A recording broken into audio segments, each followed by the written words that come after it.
Now, okay, first thing before I start this run, we actually have RNG manipulation in this game. Only on the very start of the run, though. So, the starting stats of all the characters, it's based on the starting RNG value, which you could manipulate by going to the menu multiple times. And I'm going to use starting RNG value of 0, which means I won't exit the menu at all. Once I started booting up the game, I'm just gonna go to the menu and load the game straight away. And if I press triangle here to go back out of the menu, go out of the menu, then the starting RNG value will change, and I'm not sure if my route will work at all or not, because who knows what will happen. But anyway, yeah, we'll just start run. So again, this is NG plus, and we could start by having straight away by having a lot of broken skills and broken items. And I'm just going to start by loading the save. 3, 2, 1, start. Now, the most important thing of NG Plus is that you could actually skip the cutscenes by pressing start. So there you go, like at the start there's like supposed to be few minutes of cutscenes of like Andar talking about the intro and all that, but we're just gonna skip it all. Which is what makes this speedrun a lot faster than the regular 80%. So the first fight is just a tutorial fight, rather simple one. You just have to kill one furball.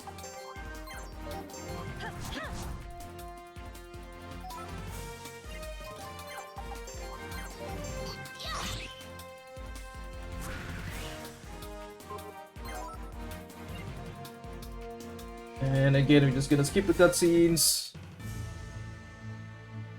Alright, the first actual fight here. This fight is actually kind of random because at the start, like it's very dependent on like where the enemy AI will be going, what the enemy AI will be doing, and their AI is kind of random. And for the first tutorial fight here, we don't really have a chance to like modify our items or skills, so our characters doesn't have like a super broken skills that could like wipe out all of these enemies at once, unfortunately.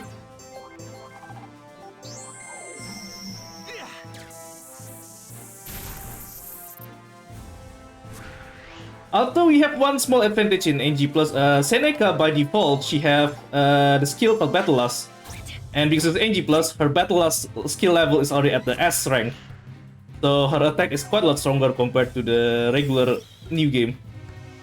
But other than that, there's no actual advantage of NG Plus in this run, and yeah, the fights will kind of go a bit long, and we have to kill all of these furballs rather manually, unfortunately. Although fortunately Kirill here is already strong by itself, even without any additional skills. So you could one-shot a furball straight away.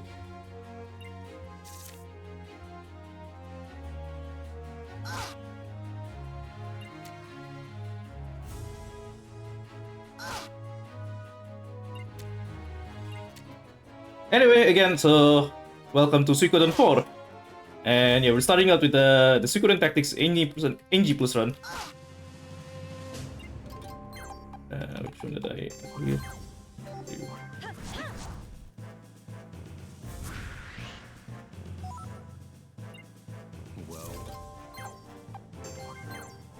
So a bit of spoilers, those two child characters that we are controlling, they are like the two main characters of Suikoden 4, which is so this game is the intro of this game is the prequel to Suikoden 4, and then after the chapter 3, after like the very early parts of the game, we move straight away to the.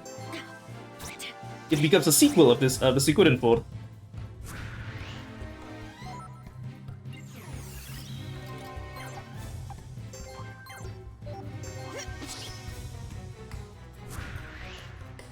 And this marathon as the 4th annual Suikoden that we've been holding, so naturally like the marathon overlay uses teams from Suikoden 4. We basically I'm not going to do anything. We basically use the interface of Suikoden 4 to create the graphic design of this marathon. Okay. Oh, so the furball at the end here is level 4, and it's quite a lot stronger than the others. So we need Walter to hit it, because he's the only one who could one-shot the furball.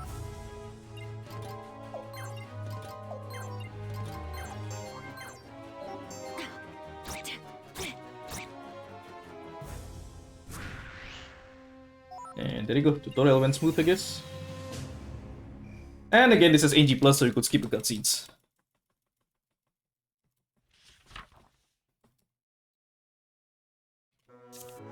Okay, time for the actual game. So, first of all, straight away, I'm going to equip 2 late game runes. So, this is Warrior Orb, which could buff Kirill's strength a lot in the late game. And Flowing Orb. Flowing Orb is the second level water rune for Endark, which is normally you can only get it in the late game. But since it's AG+, I already have all of these runes, and the Flowing rune will help a lot in speeding up some of the early battles. You'll see how pretty soon.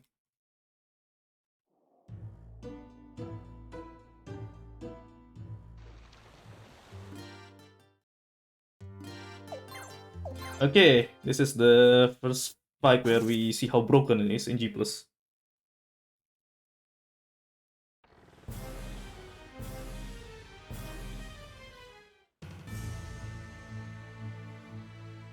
Okay, so first of all, I'm going to equip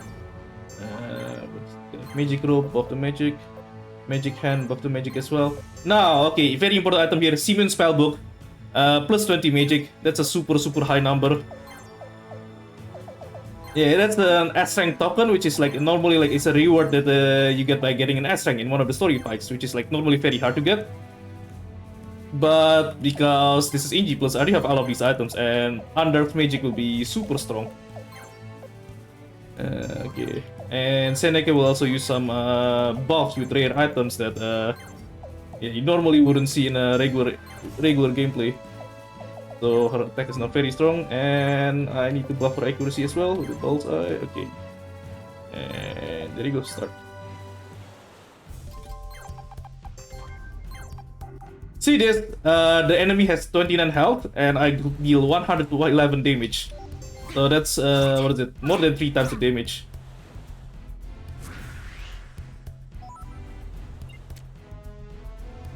And I also buffed Seneca's speed a lot so that she could actually move before the boss. Now, this fight is kind of simple. The goal is just to kill the enemy boss, Sigurd, on the top right corner there. So I'm just gonna move Seneca to the front, and she's gonna kill Sigurd straight away in turn 2. And the others don't need to do anything at all. They're just gonna to watch.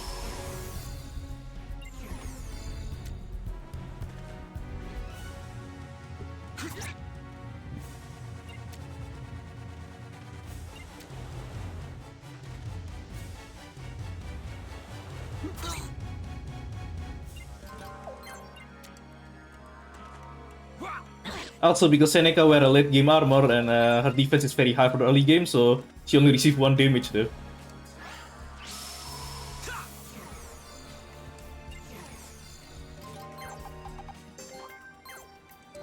And there you go, we could deal doubles Sigurd's health in this one shot and finish the fight in 2 turns. I'm very skilled.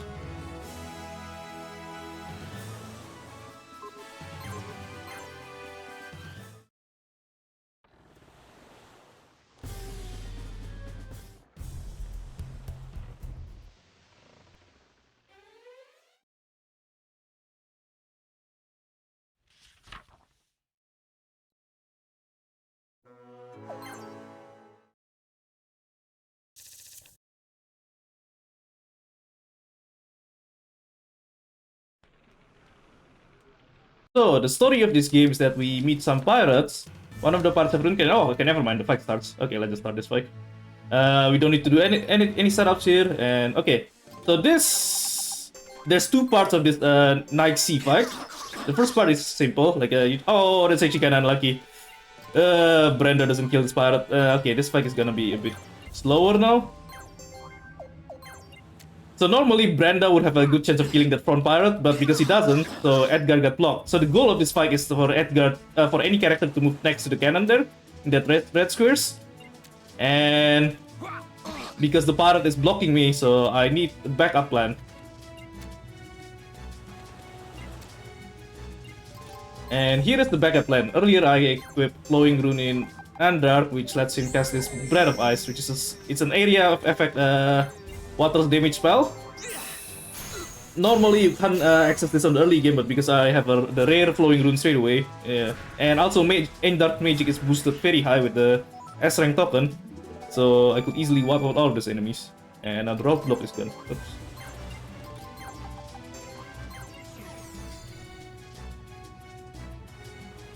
Okay, now for the second part of this fight. Again, don't need any setup at the start. Just gonna... I don't need Edgar and Brandon to move straight away to the front.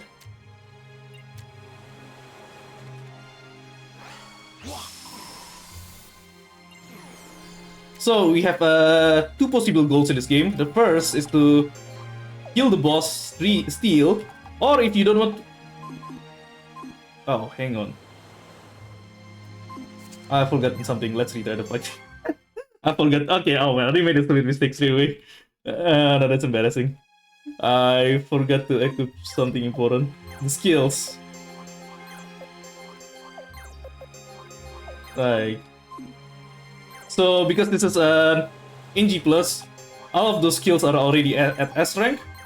And the skills buff the magic a lot. And also, they also increase the spell range by 1 tile. If you got the S rank skill, which is super important.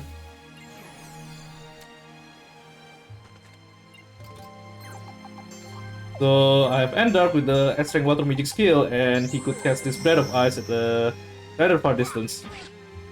So again, we have two goals of this game. We could either kill the boss, or we don't need to kill the boss, but we kill all the other enemies.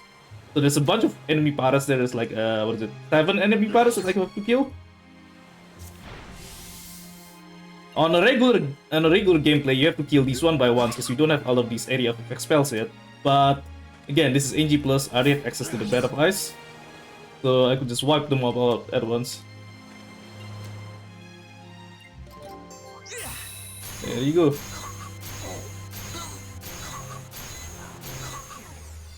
So 6 enemies down. I just need to kill the last one down the top with one of my other pirates.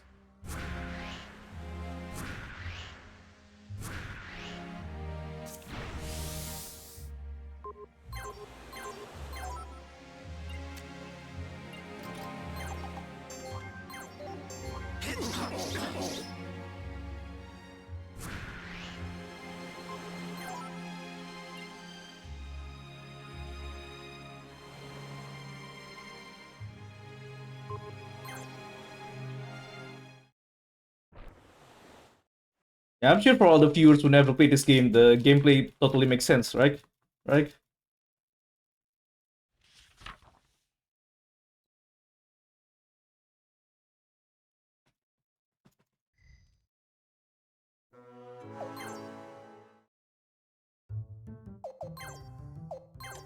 Okay, next chapter. For the early parts of the run, the fights are still rather quick. So a lot of the fights can be finished in only 2 turns. So Kirill gonna start to equip a bunch of items. So he's gonna equip Ogre Mail and Ogre Breath, which buffs his attack a lot. And he's gonna equip the Elemental Tiles items. I don't need these Elemental Tiles for now, but I will use them a lot later, and you'll see why. Strength. And also skill, Battle Last switch to increase his attack by a lot, and Godspeed so he could move 1 tile more.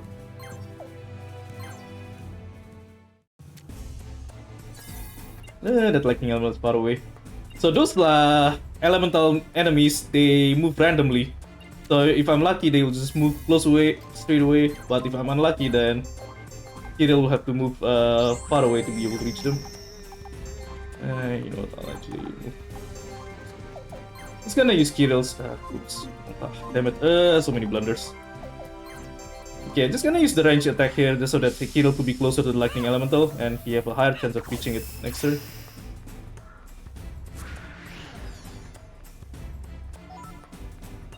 So these purple enemies, yeah, so they tend to be close to each other together, so the Breath of Ice could take them out really quickly.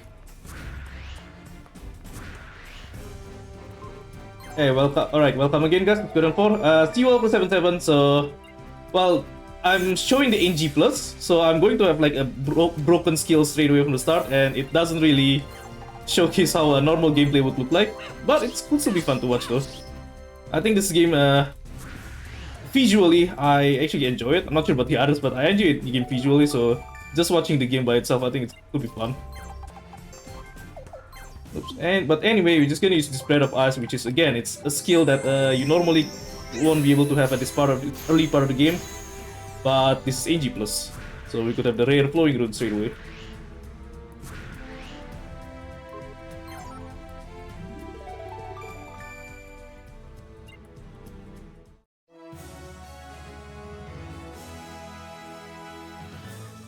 Yeah, that was very smooth.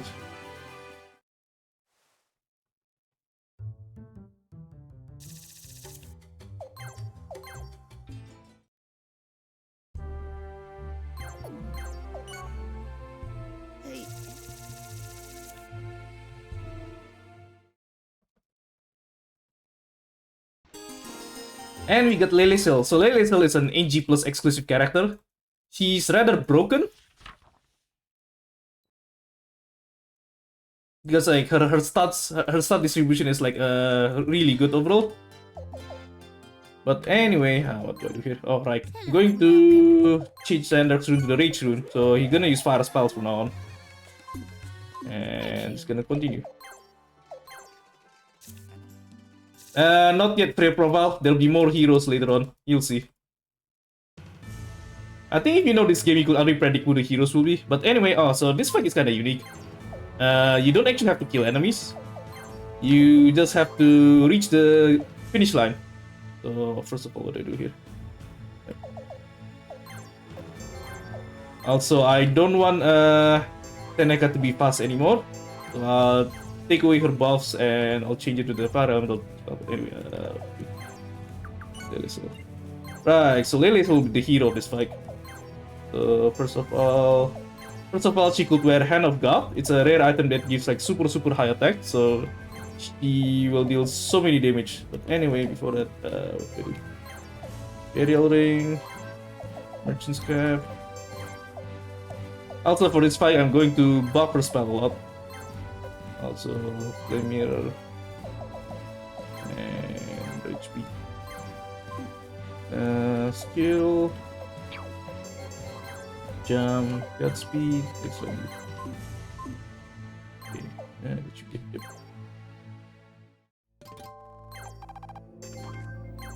So again, with this fight, all you need to do is just have one character to reach the end of this level, and you don't actually need to kill enemies.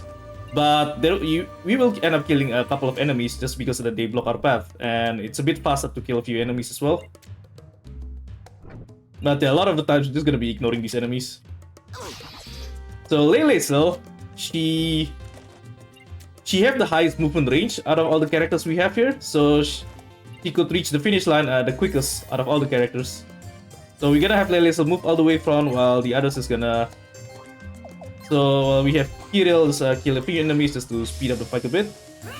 And we won't bother using the two other characters we have, so Seneca and Underk, we don't need them. Because we don't need to kill enemies for this fight.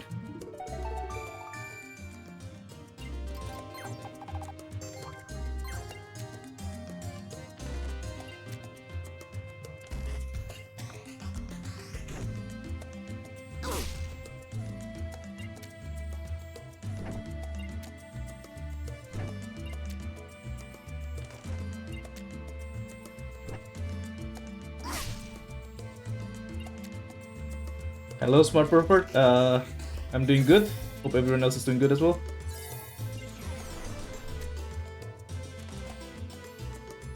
Okay, time for our turn.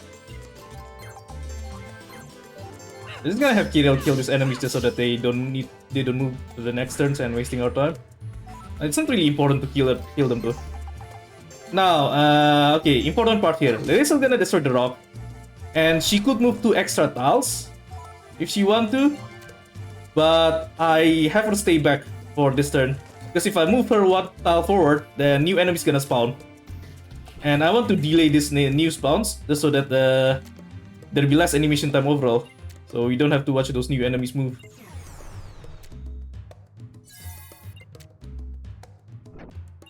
Otherwise, we're just gonna wait the enemies and wait for our turn. Okay, Kirill doesn't need to kill anyone anymore. I'm just gonna have him stay back. And yeah, so these new enemy spawns is the ones that I want to delay, so that we don't have to watch the move at all for this game. Because watching enemy moves in this game actually costs quite a lot of time.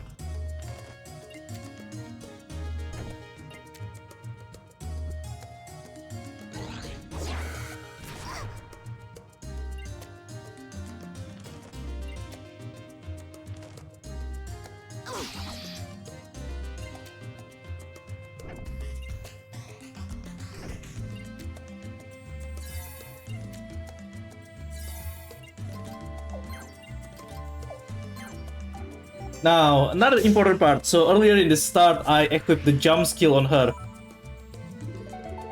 It's actually very important for this scenario because you see these two gaps. Like there's a two difference in the height level. Wait, why don't I? Wait, what the? Hang on. Did I forget to equip?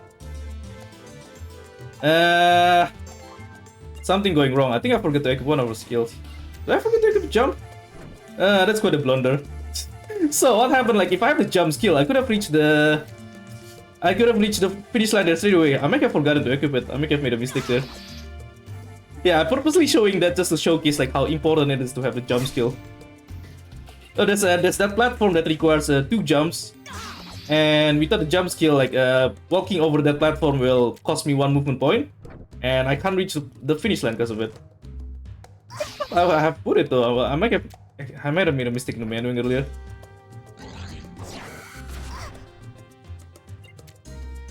I end up losing like around 30 seconds, so I have to watch these enemies move one more time. Kinda stupid for my part. Hang on, I just want. Hang on. Where... I have to jump. Hang on. I have to look at this again. Why can't I move there just now? Oh, whatever.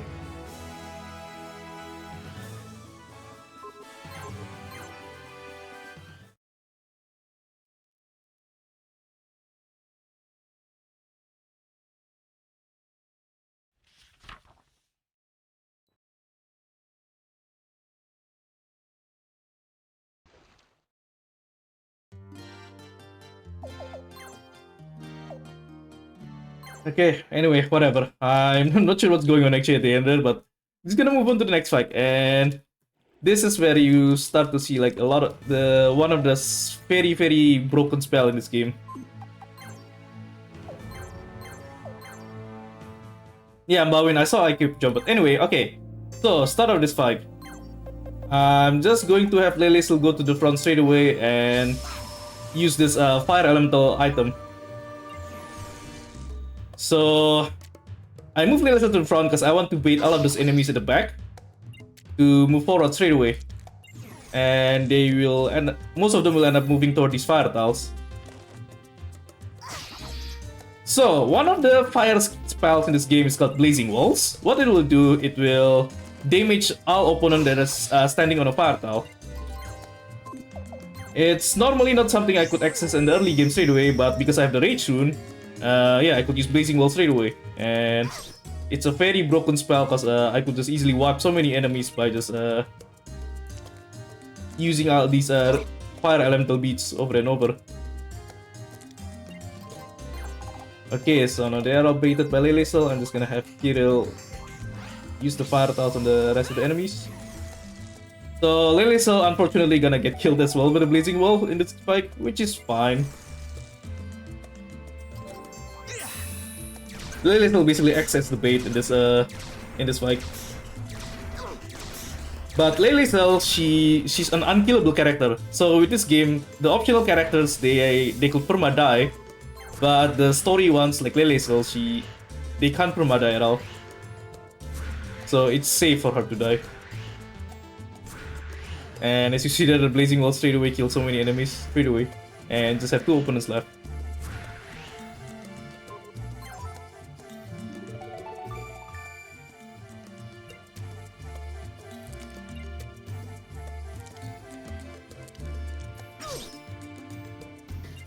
Yep, Frere, it's basically plot armor indeed.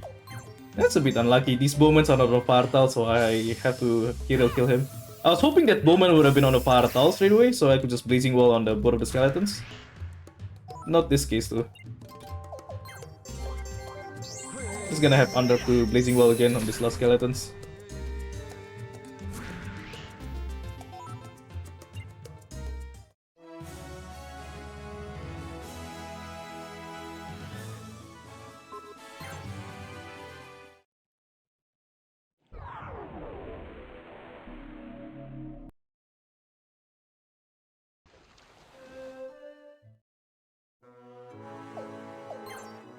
Okay, the story told us to go to Middleport again and go to this place again, and there's some cutscene that we could skip straight away.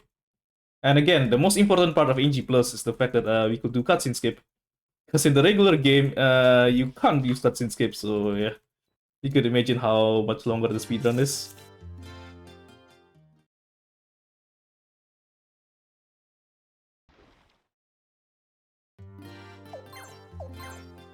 Okay, time for the most annoying fight of this speedrun. The Nest of Pirates. So why is it the most annoying?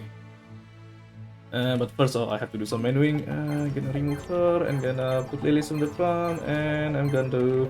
Now I want Lilies to be slow. So I unequip all of her speed buff item. And I'm gonna equip a lot of fire elemental tiles because we're going to use a lot of them. And I don't need to jump anymore, so I'm gonna stop at the battle last. Okay. Now, why is it annoying? First, we have to use Kika and Nalio on the left side there, and we don't. The game doesn't allow us to change their equipments or skills, so we can't make them OP and we can't just one-shot the enemies with them, unfortunately. This is a bad start. Nalio can't be too now. Yeah, so the second annoying part is you have these two elementals, the wind elemental and the water elemental. Their movements are random, and especially the water elementals, because they are starting at the middle of the water there, which you can't access. Sometimes the water elemental could just go to the middle of nowhere and none of us can reach it, and it could take forever to kill the water elemental if you get unlucky. Oh, and also the third annoying part is that the enemy's movement are quite a lot random as well in this fight. So you can't really predict what's going on, and there's a lot of RNG in this fight. Quite a lot more RNG compared to most of the fight. And now as you see, the water elementals like very far away and I can't reach them. Anyway, okay, at the start of this fight, as usual, we're just going to use this Rage Beat to let Under kill a bunch of these enemies with the Blazing Wall. So a lot of the fights, the pattern is kind of similar. You purposely have your characters to be slow so that they could cast all of these fire elemental tiles after the enemy finish their movement, and that lets your mage to cast Blazing Wall and kill a bunch of them.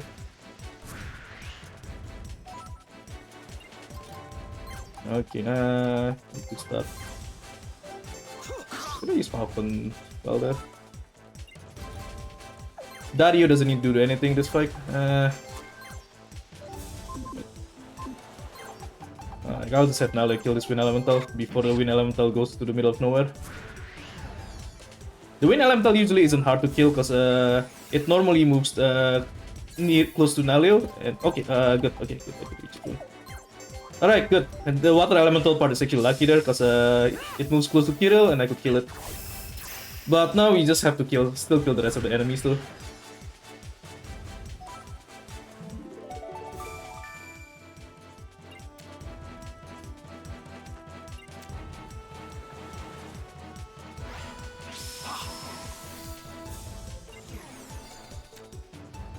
Alright. I'm going to have Lelezel cast a Fire Elemental tile here, because there will be new enemy spawns on that spot, and I'll just preemptively cast Fire tile so that once they spawn, I could just do it here and kill the Bowman. Yeah, once they spawn, then Under could just cast Blazing Wall straight away.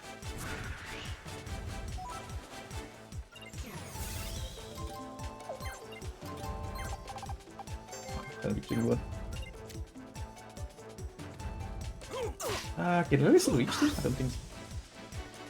And so yeah, once Roget got damaged in this fight, then those new enemies will spawn, but they spawn right on the fire tiles. Because I already know where they spawn, and I'm just gonna kill them straight away. Oh, that was actually dangerous.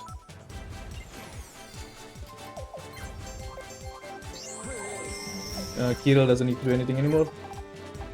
This actually kinda sucks. Nelly still can't reach Roget.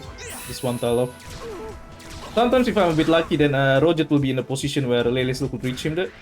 And Lele still could kill it straight away. Not for this fight though.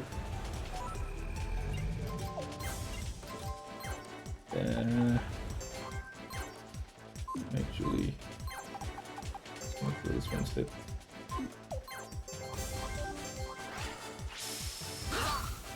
This is gonna have Nalio retreat, I think, because Nalio's health is kind of low. I don't think Nalio will do anything anyway.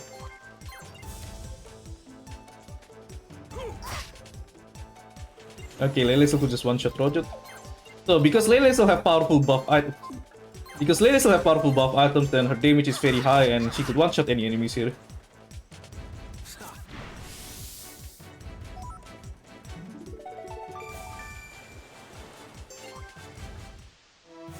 Yeah, the fight actually is not as... well, it's not the best, but not the worst either. Yeah, this fight is very random, so... yeah, it could have been worse.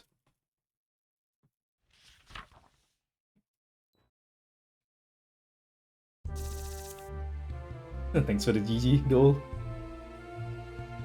Okay, moving on to the story.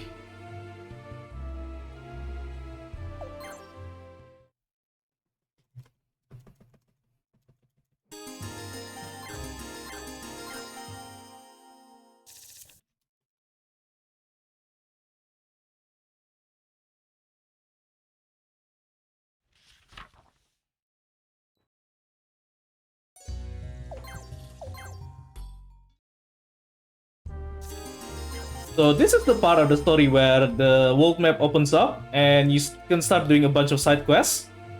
But because this is any percent, we don't need to do these side quests and we'll just head straight away to the next story fight.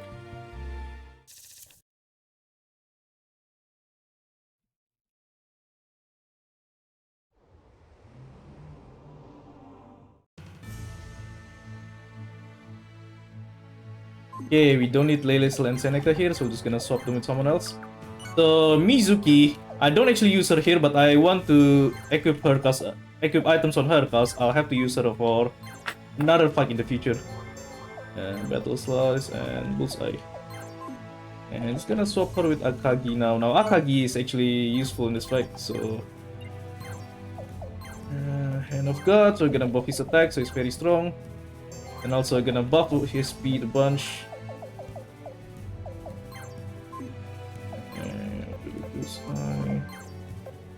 Speed.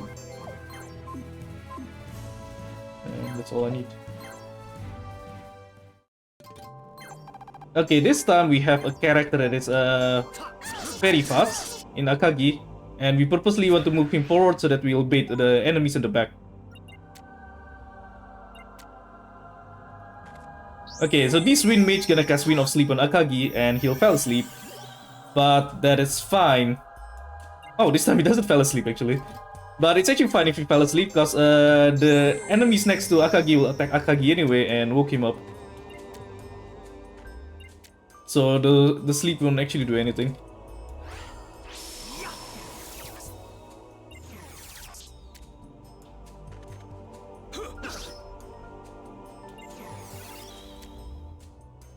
Oh, funny part is, see, the Fire Mage casts Fire Tiles on the boss, and herself as well.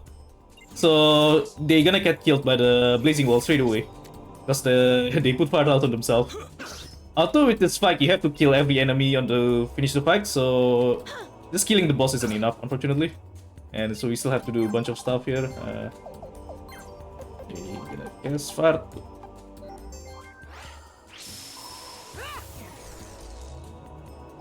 Yes, waste of Amox. I am Indonesian.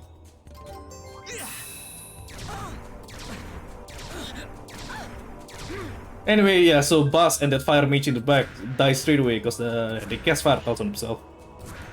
Very smart of them.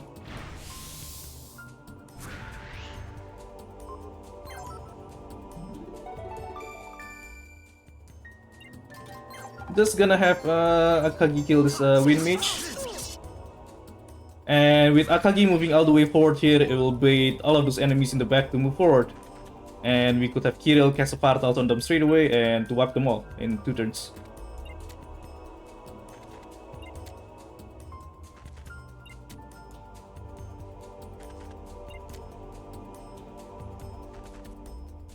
The style, there's no Suikoden, none of the Suikoden 4 runners are available for this year. So yeah, unfortunately we don't have a Suikoden 4 in the schedule for this year.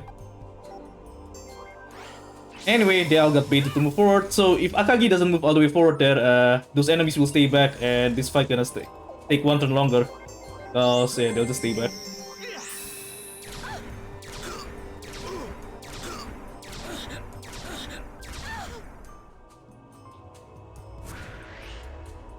So if anyone wants to see Suikoden 4 runs in the future, do the runs yourself and maybe we could feature you on the Suikoden.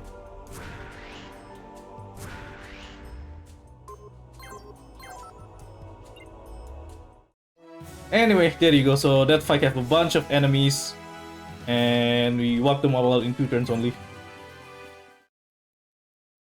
Damn you all.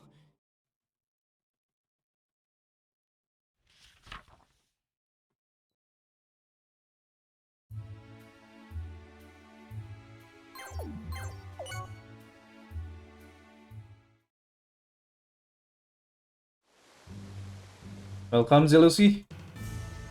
Alright, next fight. This fight is also kind of annoying because there's a bunch of enemies and they move kind of randomly, so you can't really predict what's going on. And yeah, there's some RNG in this fight. Seiklins, no, I'm not getting record. I'm purposely playing slow here. Because this fight, if I play too fast, then I think that the game just doesn't make sense for most people.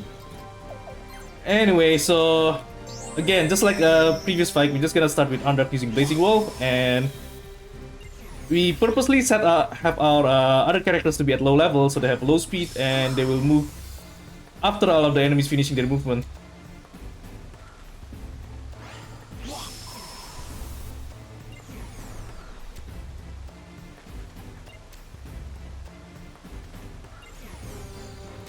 In particular here, those spearmans, those blue bandits, they have slow movements, so sometimes like our characters will move after them, unfortunately. And if that's the case, I might not be able to predict their movement,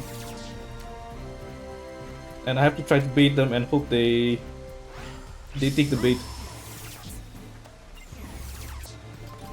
Okay, so Elisel's gonna use this on this one nearby. Freya, I already prepared this, like, the route, I'm already, like, preparing this since, like, 3 months ago, I think? Okay, hang on. I'm going, there's this one bandit here that, has, oh, hang on, wrong position. There's this one spearman bandit that hasn't moved, so I have to try to bait them into a Fartal. I'm going to have Kirill's back face the Fartal, so yep, there you go. The Spearman attacks Kirill's back, and he walks into the Fartal. Seneca is the level 2 all of this time because I want her to be slower than these blue bandits at the left side here, so that I could just cast the Fartal, and now we get most of the enemies baited. And it's gonna Blazing Wall on everything in Fartal. If Crispy, I don't know what you're talking about.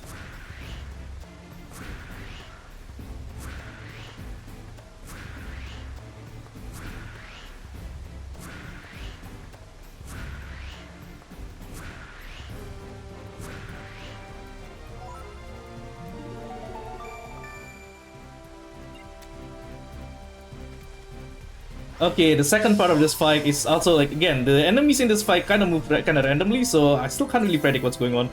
I just have to hope like it's another position where I could wipe them all out in 2 turns. But usually the wind elemental there, I can't kill it straight away. I mean, I could kill. Okay, so yep, I can't kill the wind elemental in this. Yeah, I can't kill the wind elemental in this fight in this turn because I need to kill the other bandits first. Just gonna have Lily, so use this rage elemental rage beat on the 2 bandit bosses. Oops. This will cast Fatal as well, so that bow bandit will die. So I have 2 choices with Seneca: either I kill the wind elemental or I use a Fatal on the bandit. But if I kill the wind elemental, then that other blue bandit to the left of the wind elemental gonna have his Fatal removed, and I can't use the blazing wall on him if that's the case. So I have to kill the bandit.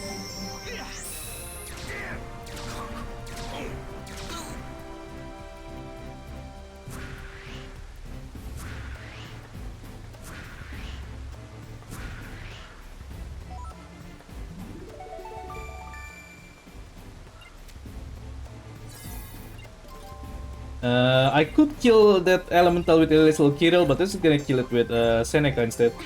I don't want Elemental to gain too much levels, because if she got too much levels, she might get too much speed, which could be an issue in like an upcoming fight later on.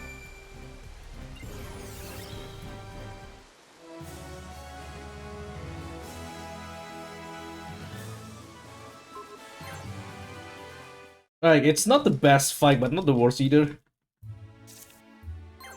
Anyway, just gonna move to the next fight straight away. So the next fight we're gonna finish in a blink of the eye, so... Oh, first of all, I'm just gonna... upgrade Kirill's weapon. Upgrading weapons unfortunately takes some animation time here, so I want to avoid doing it, but for Kirill, I need to do it for a later fight in the future. Come again. And talk to everyone to trigger the story. Alright, don't blink until the next fight finishes, because this fight is going to be super quick.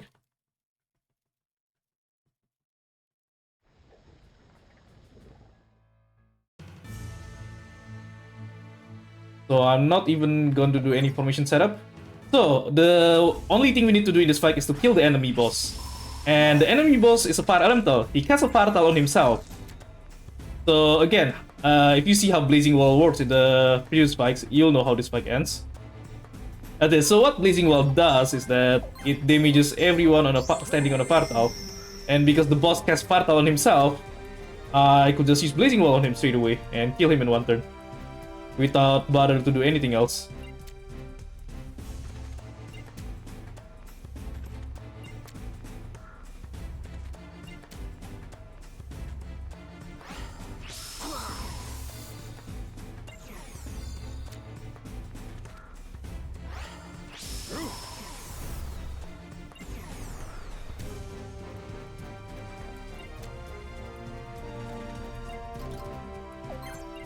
All of our other characters is gonna do nothing. I don't even need them actually, but the game forces us to have Kirill and Seneca.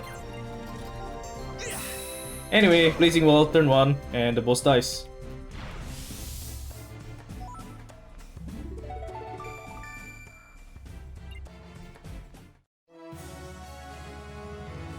And we actually get a bonus item if we kill only the boss without killing anyone else. We get a Prime Gold Order, so that's actually a secret bonus in this fight. That, yeah, to get it, we have to not kill everyone else.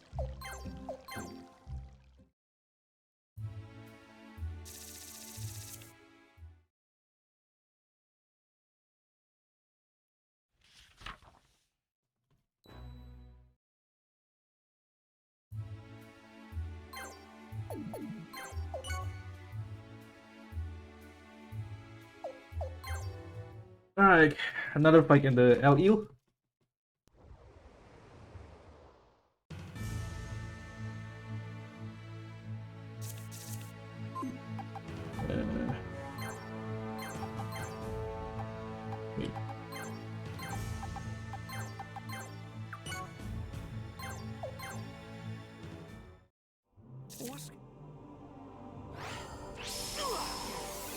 Alright, now we got introduced to the main feelings of this game, the Fishmans.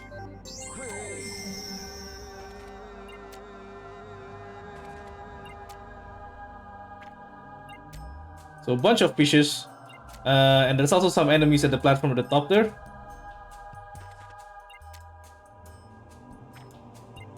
Again, previously I've mentioned how like we purposely keep our characters low, and yeah, so we want our characters to move So we want to be able to predict what's all of these fishmen will, where all of these fishmen will move, and we can't do that if our characters moves too fast. So okay, where do I go here? This is actually kind of bad formation, I think. This ain't good. Oh no, it still works. Okay. Alright, their movement pattern's kind of unusual here, so it takes me a bit of time to think where to cast the beats. That still works out, fortunately. Alright, so all the fishes in the front here will die. The blazing wall. And we have Senec. Oh, hang on.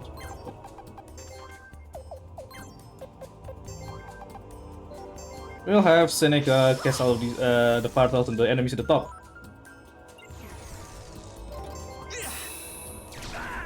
But that's more than 50% of the enemies die straight away on turn 1.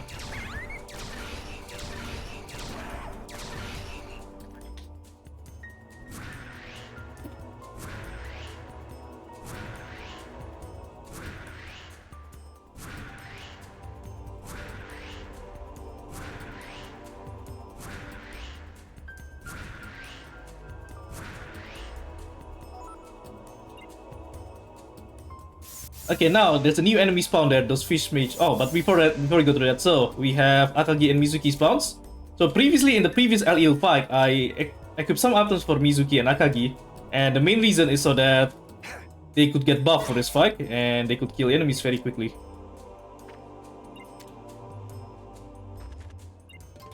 Okay, now in the important part here, we have this you have a fish mage here that got spawned, and that fish mage will cast an earth spell called Canopy Defense.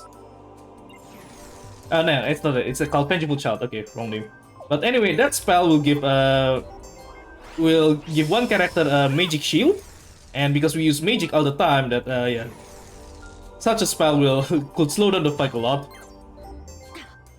And we need to kill that earth mage before it got to move. So it's very important that Lele still get to use all of her movement points there.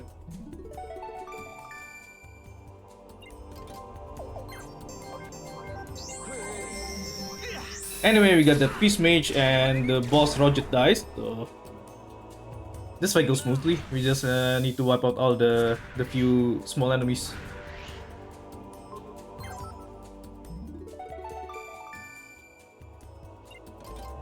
And again, previously we buffed Akagi and Mizuki, so we could kill these two enemies at the bottoms in one shot. We're not going to use them anymore after this.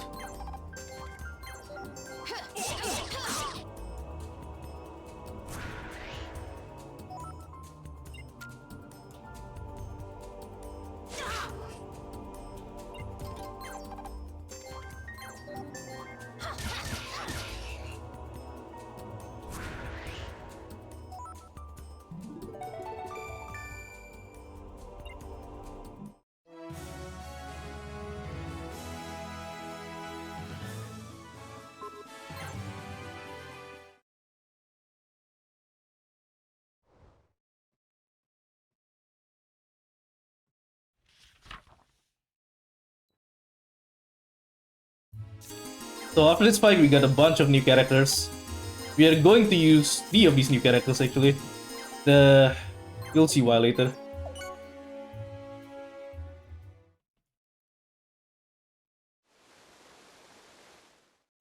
But now, another fight in Poland Ball. So in this fight, the only thing we need to do is to kill the boss at the back. And this boss is a fire elemental boss that will cast a fire tower on himself on turn 1. So again, just like the Merceto fight earlier, he could use Blazing Wall to kill Martin straight away, because he cast a fire tower on himself. And yeah, this is a super quick fight because of it. But the boss is actually tough, he's strong, and a lot of health, and if I didn't buff Underdark, I can't actually one-shot him. So I'll have Kirill cast a positive tower on Underdark to buff him. Also, there's these few enemies that also cast fire tower on themselves, so they're just gonna get killed as well as a collateral damage.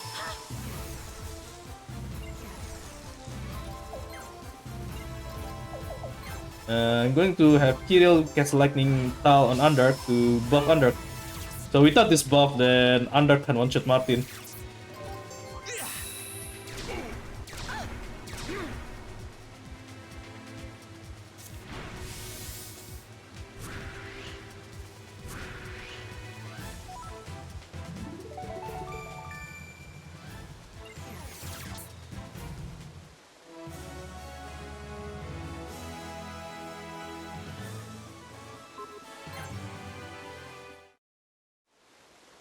That's the second last. Actually, there's still two more like one-turn fights later on.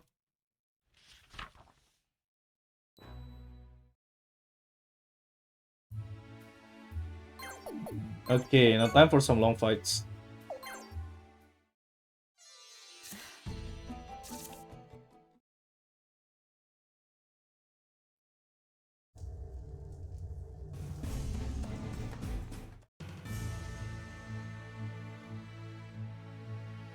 Okay, we will use two new characters here. Well, Corsilia, we are forced to use her, but she's not going to do anything for this fight.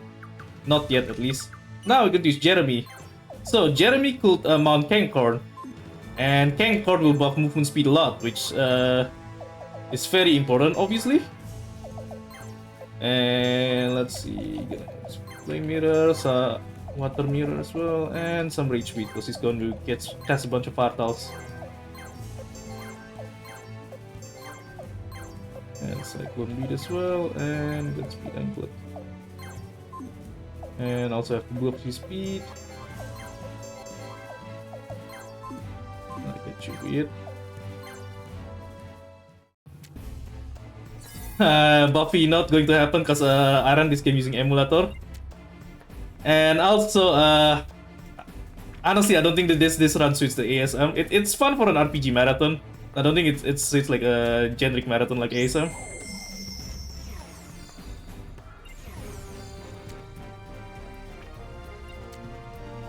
Okay, so more fish enemies and a lot of them. The enemies are starting to get tougher here, so Underk need to start buffing himself. Fortunately, this fight gives lightning tile for him to buff himself quickly. Okay, Jeremy's first movement is to just gonna cast fire. Oh, actually, move him in the wrong spot. Oops. I need to make sure that Jeremy himself doesn't get hit by his own part now, otherwise he'll kill himself. Whoa, spoiler sequence, what the hell?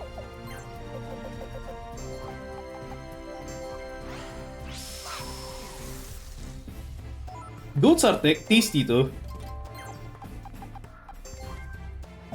Kiron's going to do anything, and again, Underk is gonna use Blazing Spell. So if anyone just joined in, so Blazing Wall, it damages anyone who's standing on a fire tile, and that's how I'm gonna kill most of my enemies throughout this run, by just casting fire tile on the enemies, and Underk is gonna take care of them by himself. Oh, spoiler about win, spoiler, what the hell, man.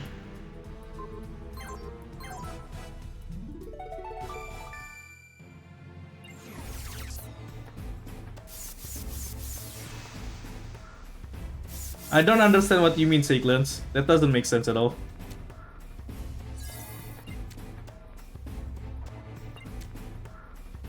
Alright, so we have... Okay, Corsilia is still not going to do anything for this fight. So unfortunately, this fight, like, we can't change Corsilia's skill or equipment, so it's kinda useless if he doesn't buff our equipments. Anyway, more fire tiles and more blazing walls.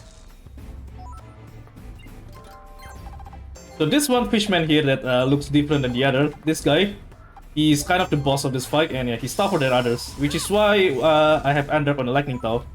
He needs to buff himself to be able to kill this boss Fishman in one shot.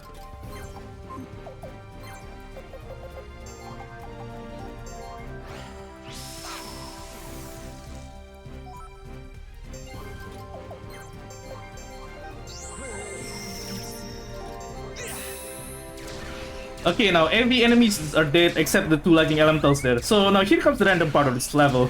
Those lightning elementals will move randomly. So I just have to hope they move close enough to Kirill and Jeremy so they could just wipe them out. I can't use Blazing Wall because those lightning elementals, they are always on a lightning elemental tile. So yeah, the Blazing Walls can't reach them, unfortunately.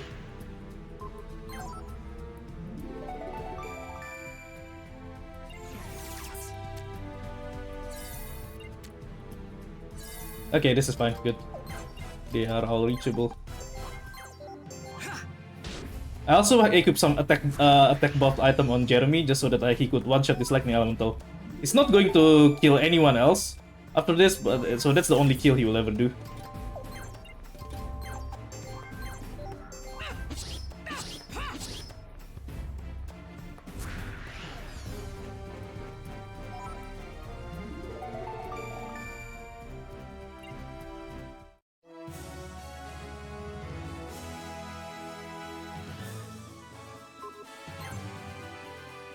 Okay, there's a second Caleron fight, so we are not yet over with this place. But in this one, we only need to kill the boss. We don't have to kill the rest of the enemies, so... This is another fight where we're just gonna finish everything one turn, so we just need to kill Roget here. Now, Roget is standing on the... So in this fight, you see like the zones are separated by these... by the cable gaps there. You can't walk through them. So Roget is standing on the other side of the gap. And we can't easily reach him. In a regular playthrough, you have to like go there manually, walk around the cable gap, and take a couple of turns to reach him. But because this is NG plus, we have a spell that lets us kill him quickly. So we're gonna go here. We removed Underk previously just so that we could swap Jeremy to Underk, and we use Explosion. Explosion is an area spell that has a high area. This has a huge area effect, and it lets us reach Roget straight away. But we still need to buff Underk because this boss is kind of tough.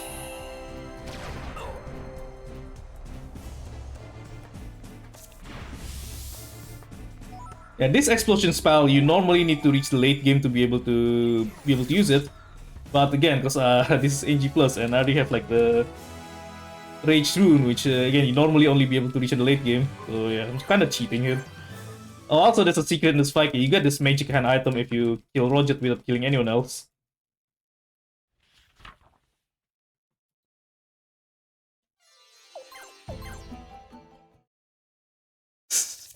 Nice cameo through Rage Rune. I have your child though, the Rage Rune. Okay, just gonna go to the city and do some rune equipments. Gonna put Thunder on Underk this time, and we're gonna move the Rage Rune to Corsilia. So Corsilia is a mage, and we will level up. We'll try to level her up on the next fight so that she could be a strong mage later on throughout the run.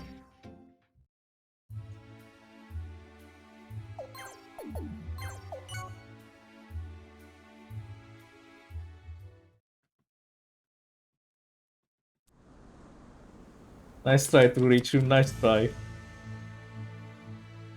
Anyway, okay, so bunch of setup here. It's gonna put Godspeed anchored on her. Set the speed. Okay, it's fine. Okay, a bunch of manuing here. And we'll do this, and we take away the Seaman spellbook from Underk so that we could equip it on Celia as well. Oops. Magic hand. Aerial ring. So we want to buff Corsilia a lot so that, because she's still kind of under leveled here, and we need to buff her magic a lot to be able to kill all the enemies. So fire magic and also wind magic. We're gonna use wind on her later. That should be it actually.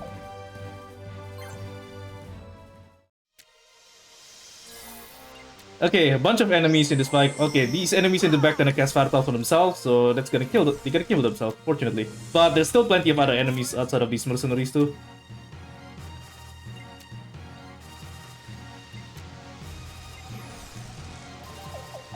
I will also have to buff Corsilia with the positive tau on her. Otherwise, she won't have enough damage to one-shot all of the enemies.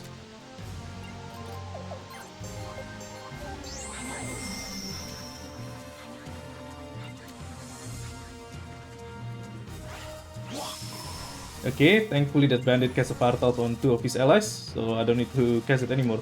But there's still a bunch of enemies I need to use the fire taunt on though.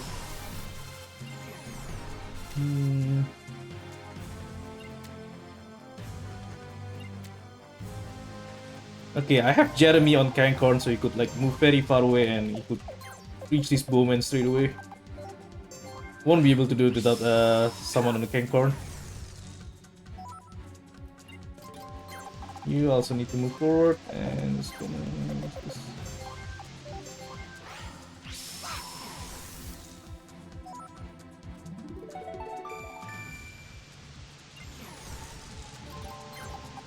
Kirill just gonna kill this wind elemental.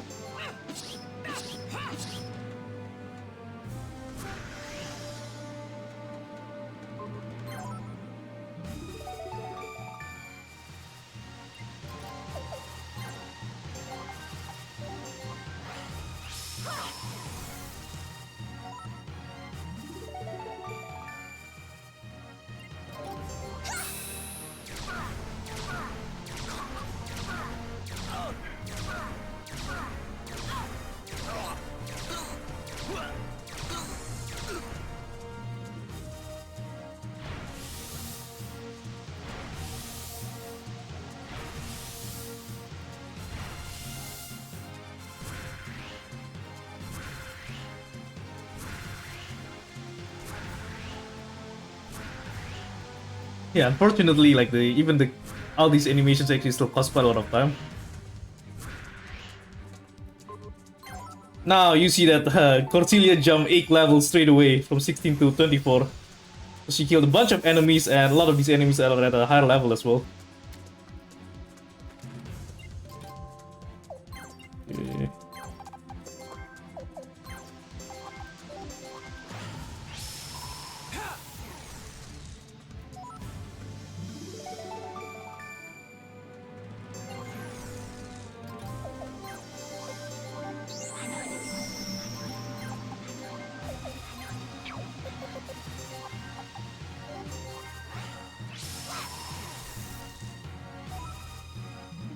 It's actually pretty lucky that at the start, Kirill can reach the wind elemental at the first turn. Normally it takes him to like 2 turns to reach it. If the wind elemental doesn't move close to him. Anyway, yeah, this fight is straightforward. Like all the opponents' moves are predictable. There's a bit of variations, but yeah, you could always finish this fight in 2 turns.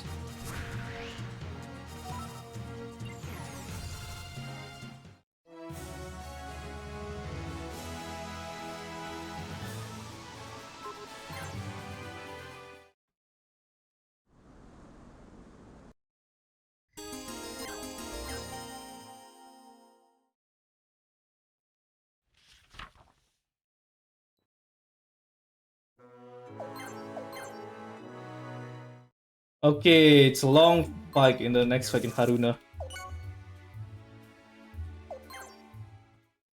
It's also known to be like a very annoying fight on the regular gameplay, on the regular playthrough that without all these NG plus broken items. But it should be scripted here if I do everything correctly. Okay, you dismount. Normal. Gonna put Tristan. So okay, first and only time I'm gonna use Tristan. So Tristan, he's at a low level, but if you see his speed there, it's very high speed. He could still outspeed all of the enemies here, even if they like out level him by like more than 15 levels. But anyway, it's gonna do this with the HP, and the mirror, and that speed. And change skill, that speed. That bit.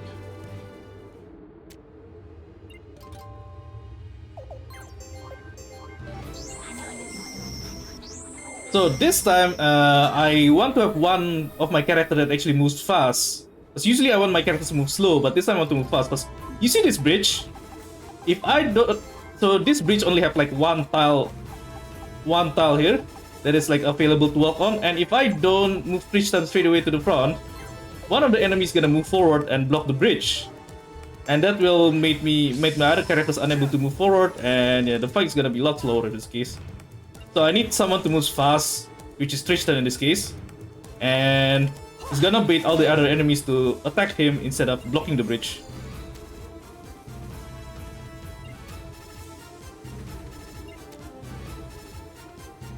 So basically, Tristan is a very, very fast character, and that's the only reason we use him in this fight.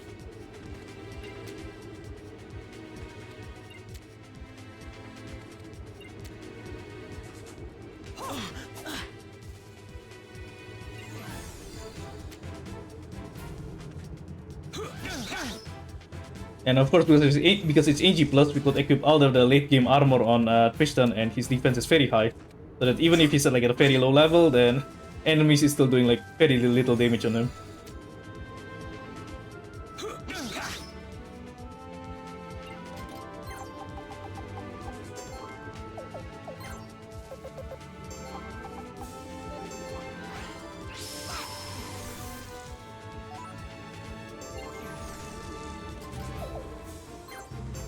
Oops. I'm going to put water towel here just to so that I could buff Corsilia later on. She will need to buff.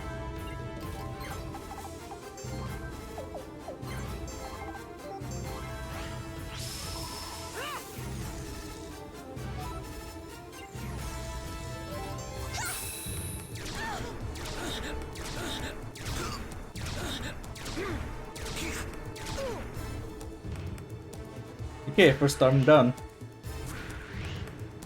So this fight has a lot of enemies, and yeah, some of the enemies are also like far away, so we need 3 turns for this fight.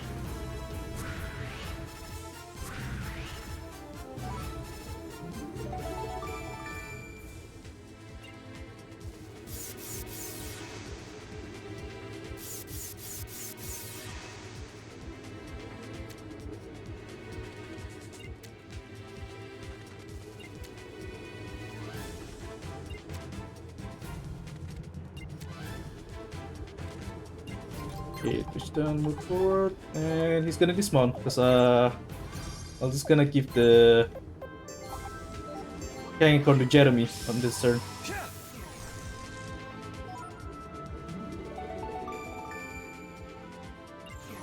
Yes, smart pervert. Yeah, so this is again. So for whoever just joined it, welcome to Suikoden 4. So this is a speedrun marathon showcasing various Suikoden games, and we'll be running for like the next 65-ish hours. So it's gonna last for like more than 2.5 days. Okay, so it's gonna mount. So there's this one bowman here that fell asleep, but we still need to kill her though. So we still need to cast a Partal on her even though she's harmless. Gonna cast Blazing Well as usual.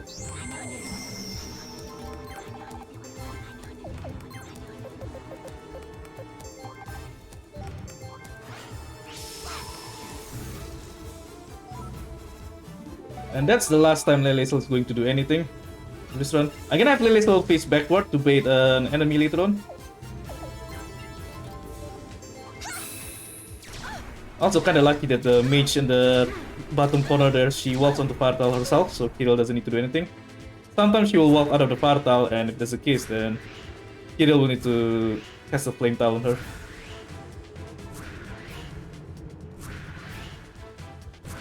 Hey guys, ignore Sakelens. I don't know what he's talking about.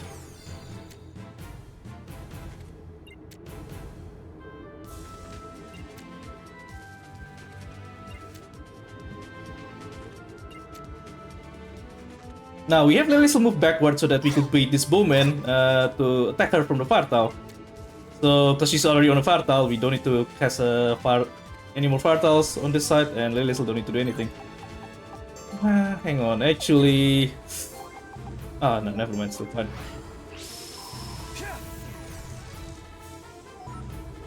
Okay, I'm gonna have... Okay, so you don't do anything, you don't need to do anything, you don't need to do anything. I'm gonna position Jeremy and Tristan in a specific way to purposely bait the officer so she will stay on a Fartal. I'm gonna have them face backward.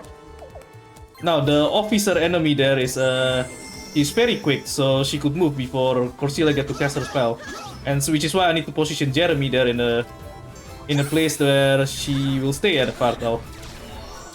If I'm not careful with my positioning, then she'll walk out and for the Fartal, and this is gonna be quite a lot slower.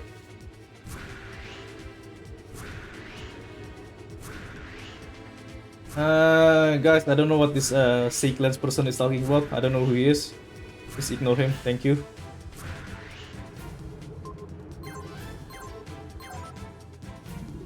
Anyway, that's Haruna in 3 turns.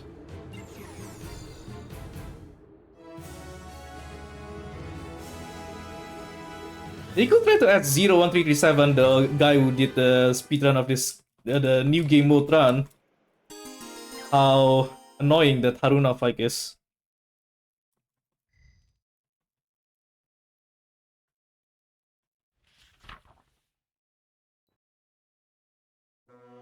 Okay, time for a bit of shopping. Gonna change a bunch of runes here, so... Hello and welcome. First of all, I'm going to equip Wizard Rune on all of my mages, all of my 3 mages. So the Wizard Rune is gonna buff their magic a lot.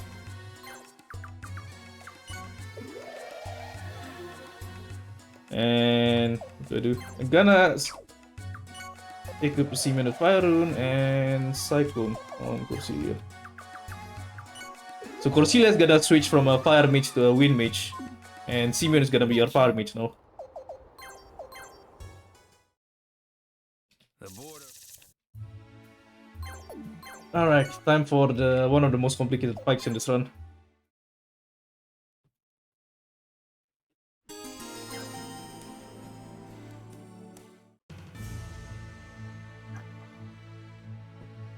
Alright, first of all, a bunch of menuing. I need... I'll remove some of these buff items from Corsilia and gotta take her out of formation. And we're gonna use our new mage, Simeon. Need to buff her in a bunch. Maybe go. Bracelets. Some of like arts.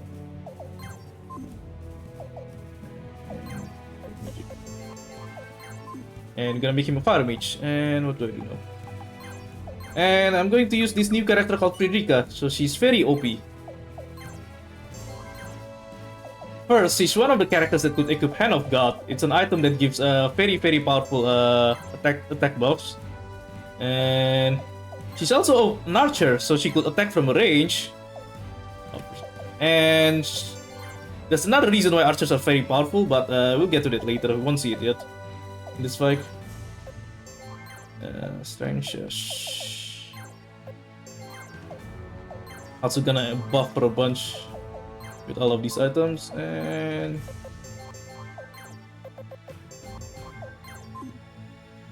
okay, what else do I do? Mount him, and I'm gonna buff Kirill's attack a bunch because I'll need it for a later fight. Sacred Bell.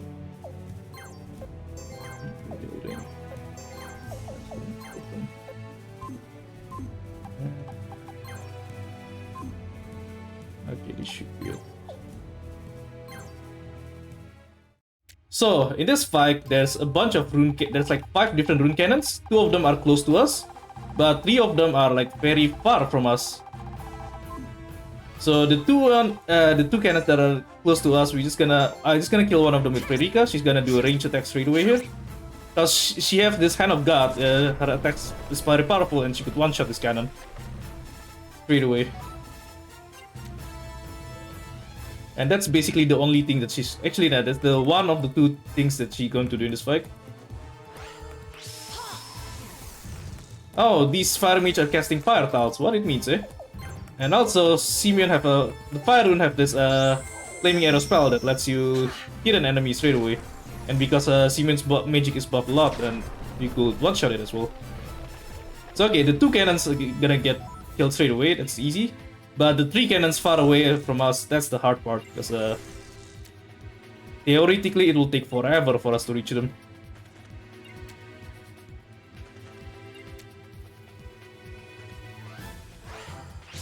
Okay, you see these soldiers in the front casting lightning tile on themselves. So Undergun is Heavenly Thunder.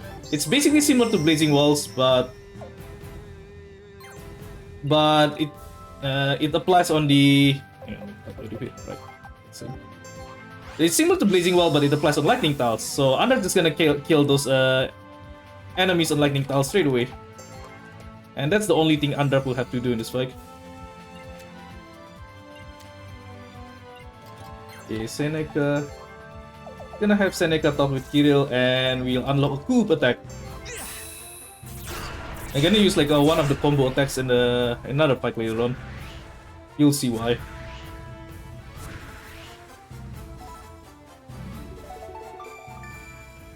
Okay, so Under's job is done.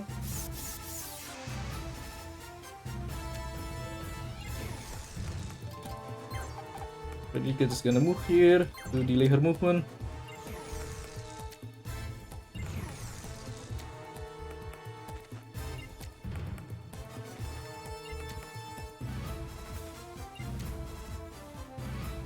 And this mage is gonna cast more portals, which lets us kill all of these enemies in the back with blazing wall straight away.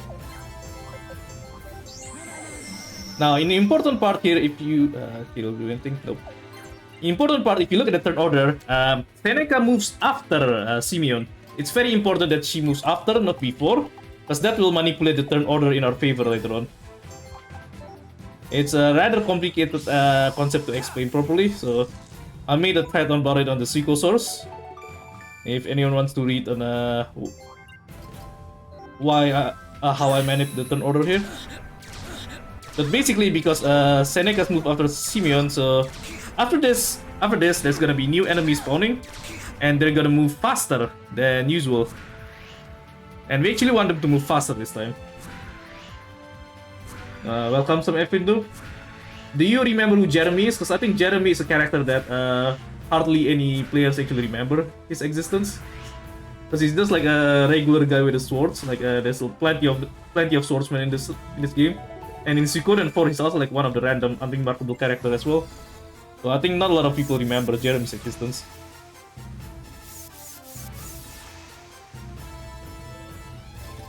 Okay, again, our objective here is to you're gonna switch Corsilia and it's gonna be Shining Wind. Shining Wind is the wind version of Blazing Wall. So anyway, out of those new enemies that just spawned, 2 of them will cast Fire Tile and Wind Tiles to cannons at the back. So yep, basically it's probably like one of the top 10 forgettable characters. I agree with that.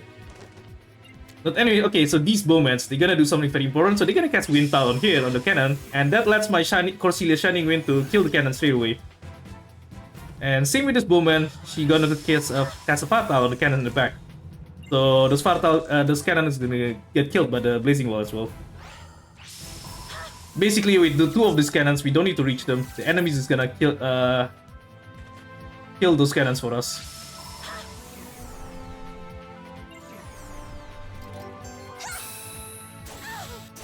So again, the Shining Winds will damage any enemies on the wind tile. And yeah, those cannon die straight away.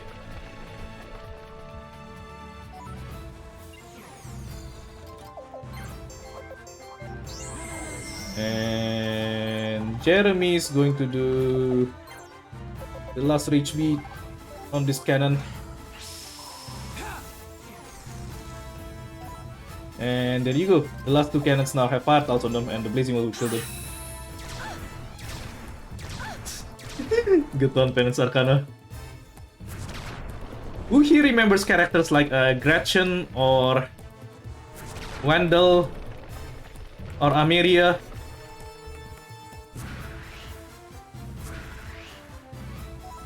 Those like are probably like one of those generic characters in Suikoden 4, both Suikoden 4 and Tactics. And yeah, not a lot of people gonna remember who they are.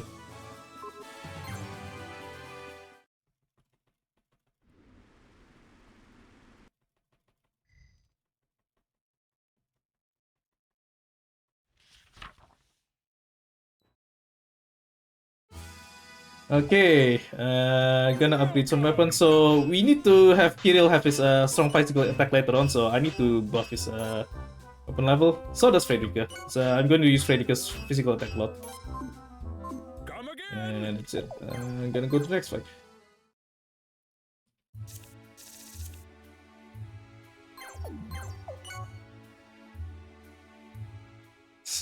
Good job, True Rage Rune. Good job. Hey, how do you forget Frederica? She's the best waifu. Come on, man. Anyway, so what's going on here? So I'm actually going to use Ameria here. And she's gonna mount an owl. So on the previous fight, we created owls. And It's a very useful bound because it lets us fly and also move the movement speed as well. Oops.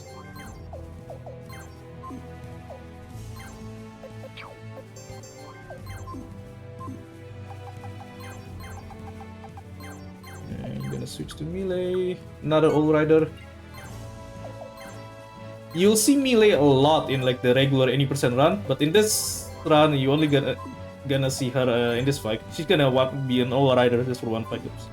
Don't take one items on her. Yep, seems right. Celia here in the corner. Seneca here, and I'm gonna equip magic item on Under. And yeah, that should be it.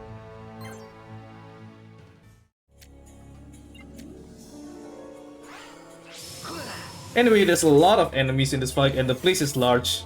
But because we have the 2 All Riders, we could reach a lot of these distant enemies very quickly, and we could finish this fight in 2 turns only.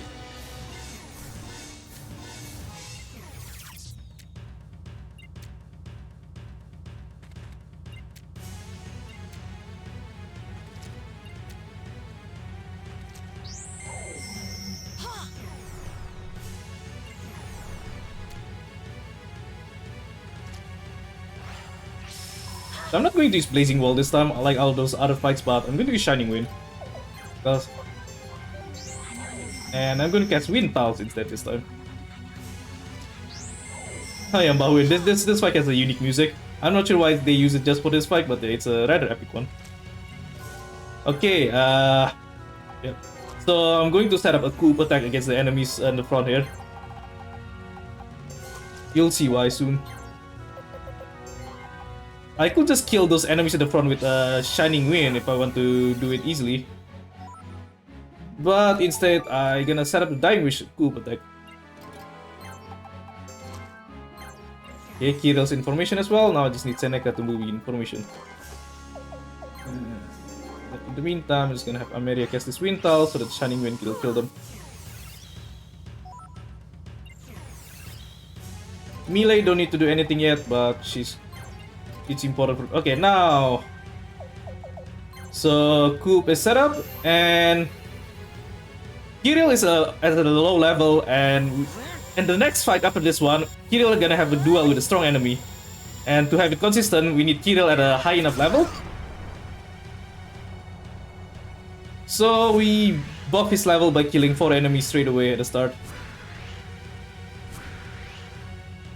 You see that Kirill get 9 levels straight away. So does Seneca, although I don't really care about Seneca's level.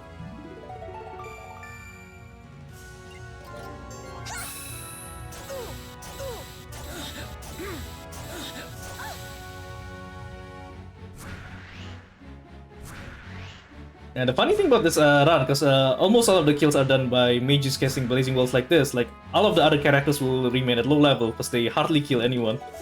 Which is why I need to Kirill specifically do this coup attack just to buff his level.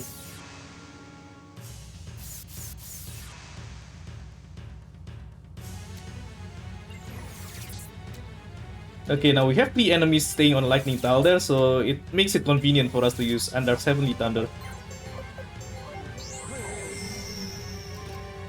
Let's put Kid on the front in case I'm... okay, what will this Earth Mage do? That sucks. That Earth Mage is gonna cast Canopy Defense. Okay, this is actually this is a slower pattern. I can't finish this fight on 2 turns now. Kinda unlucky. I'm gonna switch this guy to Simeon. So those enemies in the top corner there, oops, not Blazing Wall. I can't reach them with the Lightning Tile, so I'll have Simeon cast Explosion instead. And these are that officer that got casted. That officer got casted a spell that gives her Magic Reflect. So magic spell won't kill her, and I just have to kill her with physical attack. So which is why I swap to Frederica. Hey Nashix, thanks. Anyway, and last thing I'm gonna do, Thunderbolt. Unfortunately, I still can't get rid of that Earth Mage there, because I got a slower pattern this time, so I have to stay for 1 more turn. Just to kill that Earth Mage. Like, most of the time, that Earth Mage will stay at a Lightning Tile, so... she gonna get killed by the Heavenly Thunder as well. Anyway, now 6, yeah, for the exit fit, I have a rather fun showcase. It's not going to be the usual speedrun that goes like for 7 hours, but I'm gonna have a fun showcase about the war battles in the exit fit.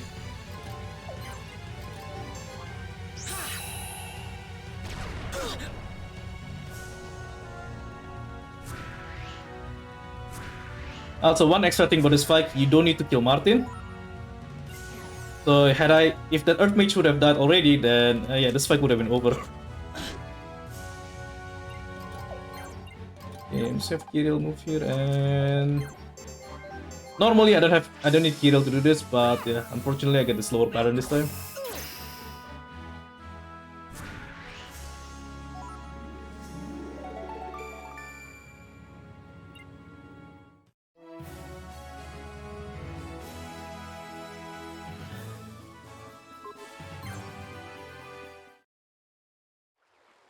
Okay, so the next fight in Medio Shallows is a duel fight. So that's the one of the 2 reasons why I have to buff Kirill's level on the previous fight. Oh, nice. Actually, this is very lucky. He doesn't use... So there's 2 patterns in this fight. One is where he uses his Sword of Rage skill, but he doesn't, so... So if he uses Sword of Rage, Martin will be on a positive tile, and I need to buff Kirill with my Dragon Bond to buff his damage. But this time Martin doesn't have the skill, and I could just kill him straight away without any buff, so I get the faster pattern here. Easy, 1 shot. S rank. The only S rank you'll ever see in this speedrun.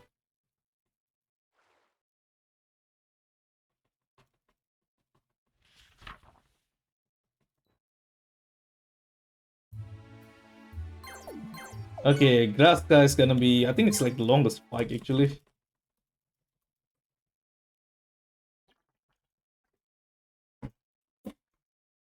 Yeah, Mbawin. The extra level for Kirill wouldn't hurt, but still it's like a time loss to have Kirill having to do that on the Medio Shells fight. Anyway, alright, bunch of menuing. What to do again? Wait. Okay, gonna equip some elemental items on Kirill, still need it. And I'm gonna make Tursila a rage element character, because you'll see why later. Now on this side, where did it go?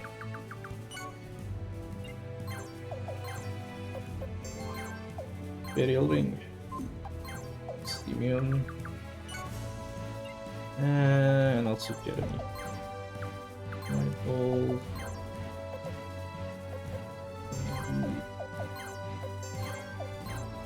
More elemental items for later. And also I need to mount this one.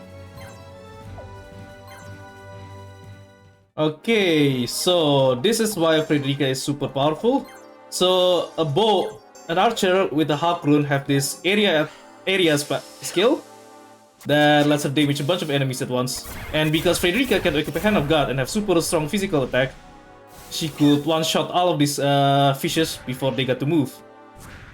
Which saves a lot of animation time, because I don't have to watch all of these 4 fishmen moving one by one. So this is why Frederica is the best waifu ever. Anyone who says otherwise is gonna get banned. Kiyomuchi, nah, this game is a strategy RPG. Yeah, not a lot of people have actually played this.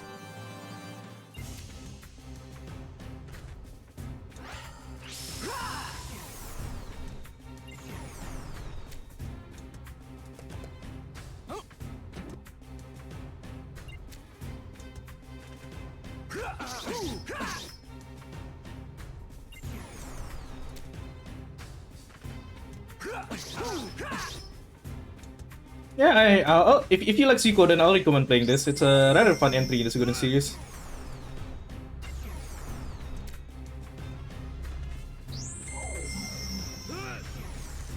Okay, time for the Blazing Wall again. So again, Blazing Wall is a spell that's going to damage everyone on the portal. And I'm gonna have Corsilia and Kirill here using fire tiles on all the enemies at the top. So yeah, this fight is kind of funny. Like your units got split. Kirill and Corsilia will be at the top, while the others are at the bottom.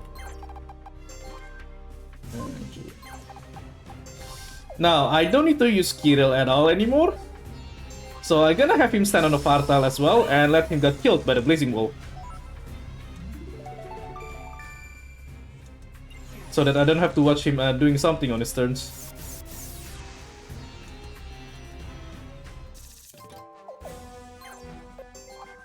Also gonna buff immune here.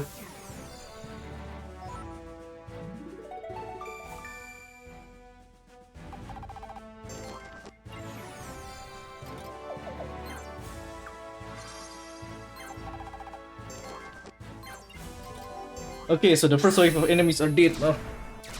And we also conveniently killed both Buzz, Ornella, and Kirill. Because all of those three are just gonna waste our time if they stay alive.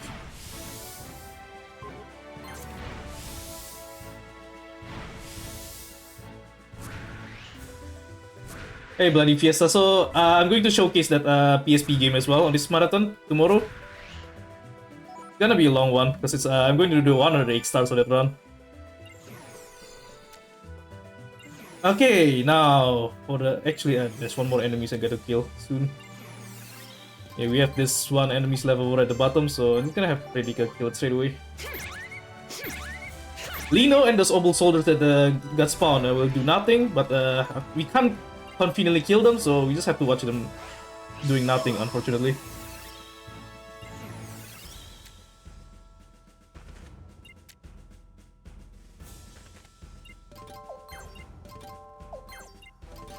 So, funny thing with this fight, so there will be new enemy spawns behind the gate. And if we destroy the gate, then all those new enemies gonna spawn. Which is why we don't destroy them yet, and instead we're just gonna use these old riders to sneak behind the gate. So we could start casting our fire tiles without spawning the new enemies.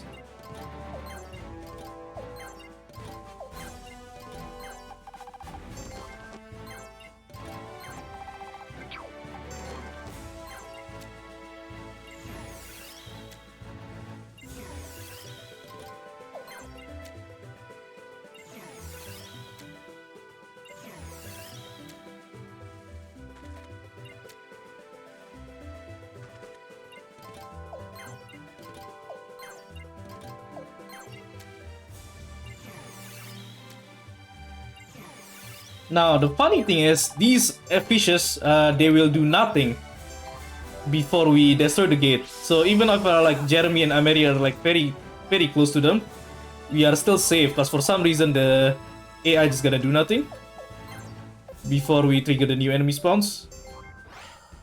And that lets us cast this Fartal safely. So yeah, eventually there'll be new enemy spawns, and we're just gonna cast the Fartals preemptively to prepare for blazing walls. Now, these three fishes and Roget, because they cast wind tiles on themselves, we could just kill them with the Shining Wind straight away. But yeah, I'm delaying. I purposely let them alive for 3 turns, because if I kill them straight away, that will. Hang on. Yeah, because if I kill a Roget or the fishes in the back too quickly, that will prematurely spawn the new enemies, and yeah, that's not gonna be good. So we wait until our all riders are in the back of the gate here to kill Roget.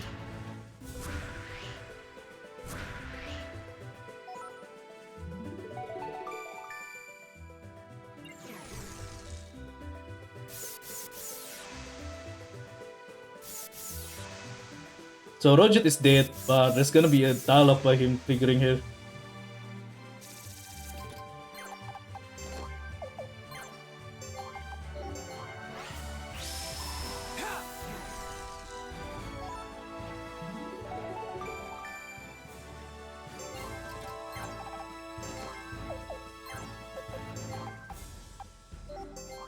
And there you go, we have all of the Fartals conveniently placed before all of those enemies got to move at all.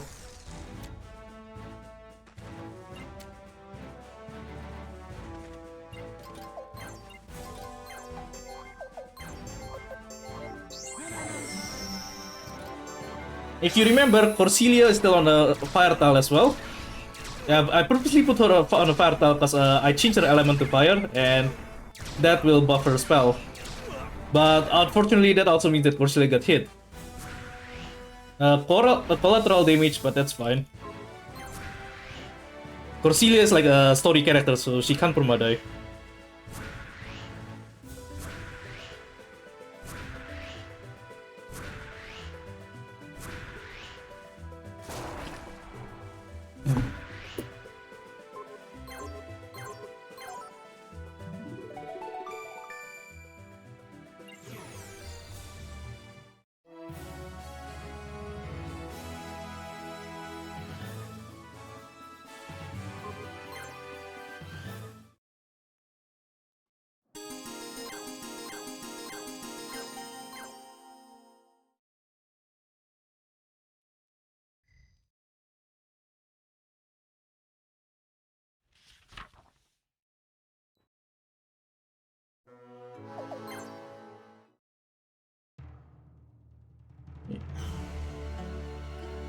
Hang on.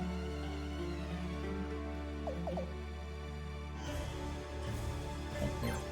Sorry, my man went blank for a bit, and for a second I forgot what to do. Anyway. Whoa, Mbah Win, how dare you to accuse me? Anyway, next fight, Grata Pilis. This is a rather fun one. Painful.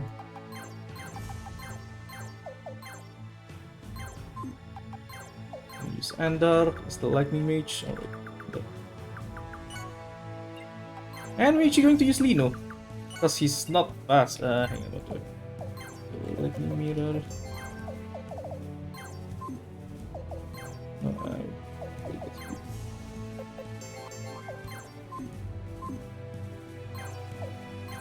Okay, so we have a boss. So okay, first thing I have to do in here is to have Frederica use the Dance of the Hawk to kill these 3 enemies in the front. The main important thing is that mage that I kill here, he's a water mage that could cast Silent Lake. So if I don't kill him straight away, he's going to cast Silent Lake on Undark, and that will prevent Undark from using any magic, which will completely ruin this fight.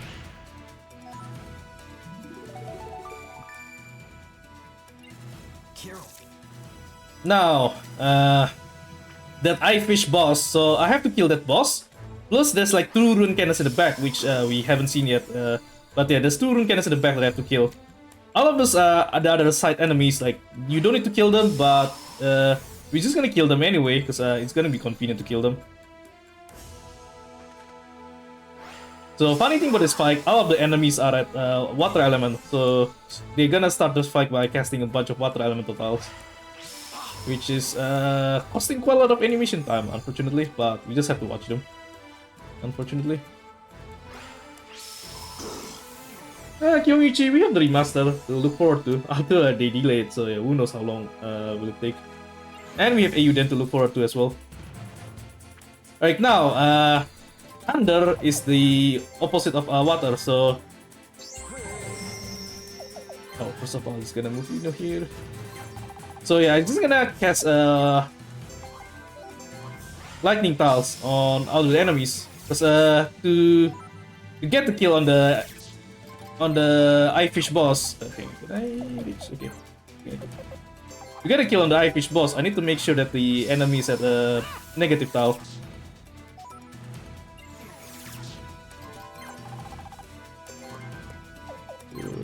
Thunder full speed. And okay, right now there's 1 water tile and 1 thunder tile on the bottom of the Eye Fish, so I need to cast another thunder tile to replace that water tile, so that he got the negative element effect. Alright, that's the last time Ameria will do anything.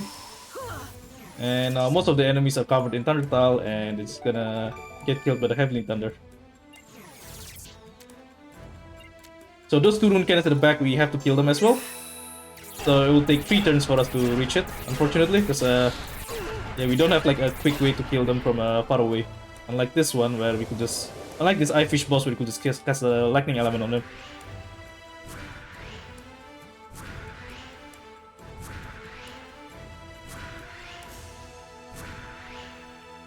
Okay, the enemies movement here actually are kinda random, so sometimes there's still 2 enemies left, But this time there's only one enemy left, so it's actually kind of lucky. And I'm going to equip all with Frederica so that she could reach the rune cannon in the back quickly. And there's also another rune cannon at the top. Oh, Amelia will die, I think. Press F to pay respects.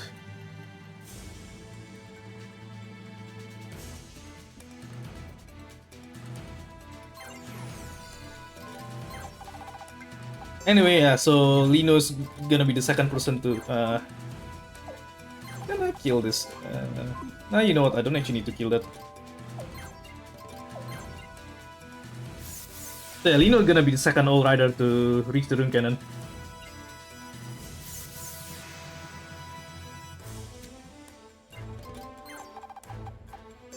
So these rune cannons gonna spawn new Fishman every turn. But doesn't really matter because we're just gonna kill them anyway before those Fishmans get to move.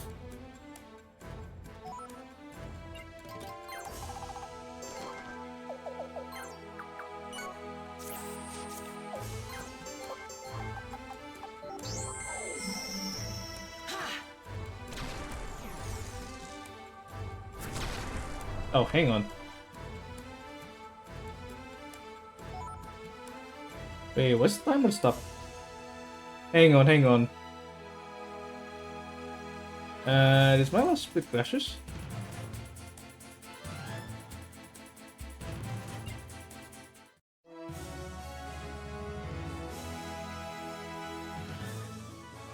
I think my last split crashes. Oh, does it got paused? How do I unpause this? Hang on, let me just fix this for a bit. Oops. I'm not sure what time I was at.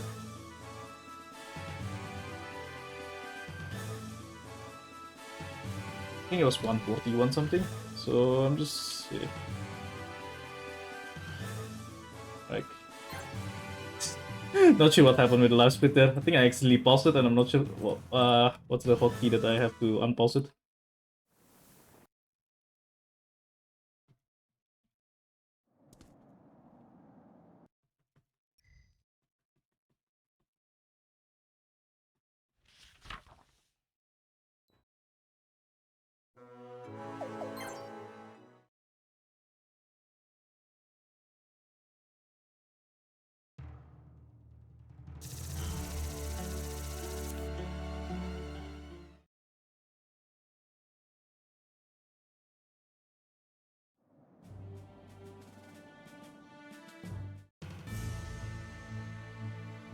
Okay, this is another long fight, so first thing what I can do. I need to remove this, and I don't need to use Ender anymore. Remove this. I'm gonna change this guy into an Earth Elemental. Not for this fight, but for a later fight, I'm him on Water Elemental. Let's well.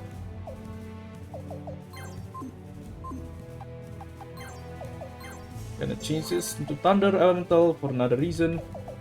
That's for a future fight, and I'm going to switch her with Paula.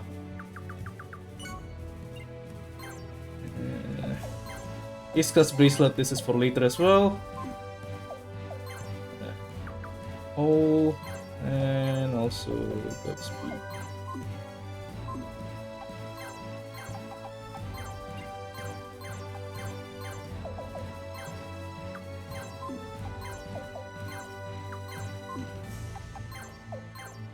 It should be right now.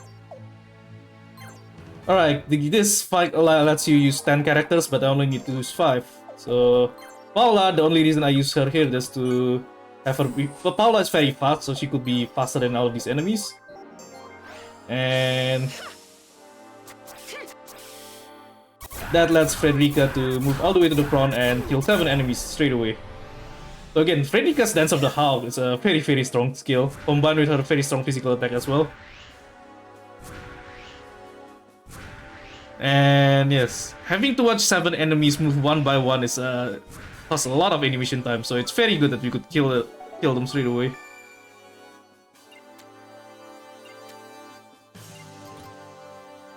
Now the start of this fight is gonna rather regularly. We're just gonna use Blazing Wall to kill most of these enemies.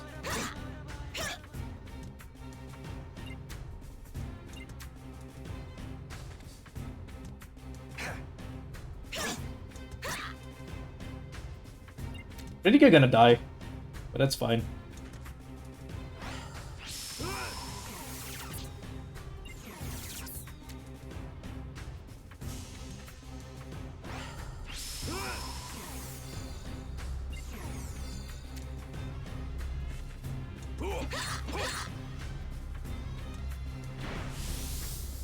Frederica is a story character, so she can't perma-die as well.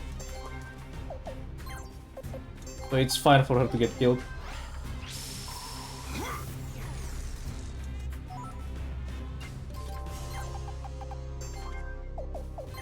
I'm going to have Kirill use Rage Beat on this empty spot, plus there'll be new enemies spawning later on.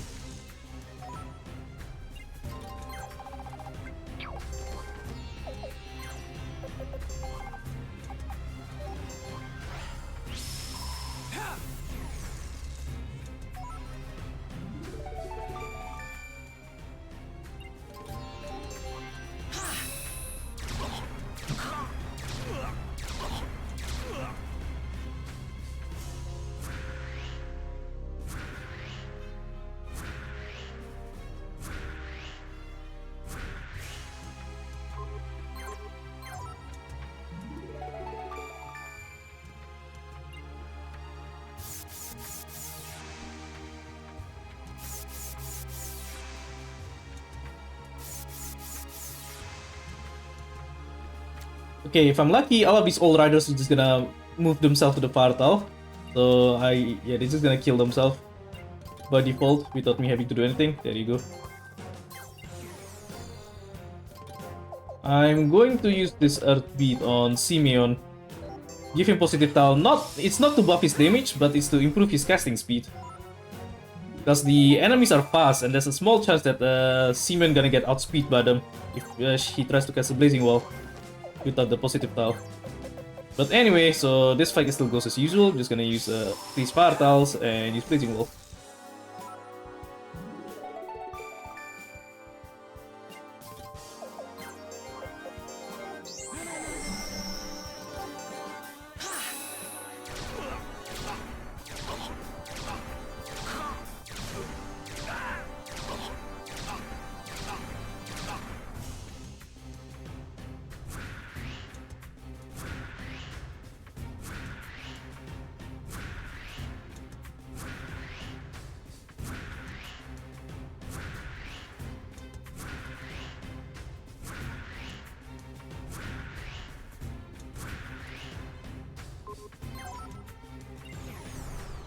Okay, there's this last enemy group that if they move in the right position, I don't need Blazing Wall to kill them. I could just use another quicker spell. Okay, good. I'll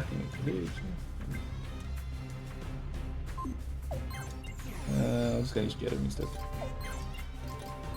Okay, I'm going to do this and I'll switch to Corsilia.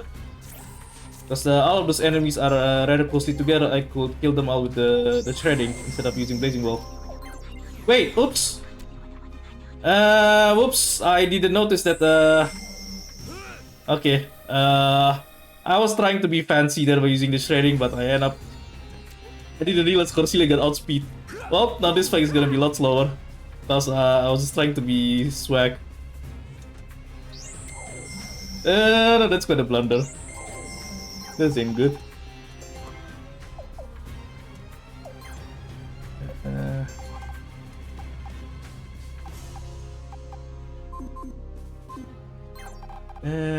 Okay, I'm not entirely sure what I should do here.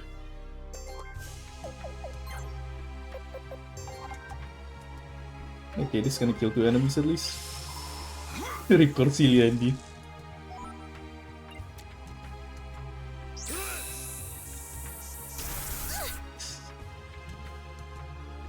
That's kinda unlucky that the Corsilia got outspeed, but yeah, I know, like, I could have, like, if I just used the regular Blazing Wall, the fight would have been over already, but yeah, I tried to be swag and yeah, I got punished for it.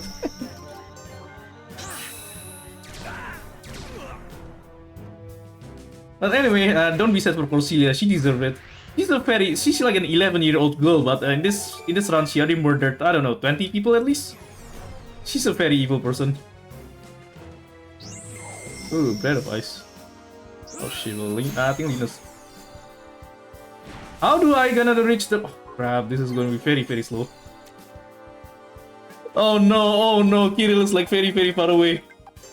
This is gonna take forever to reach. Okay, that guy is on a Vartal. Okay, one guy killed himself at least.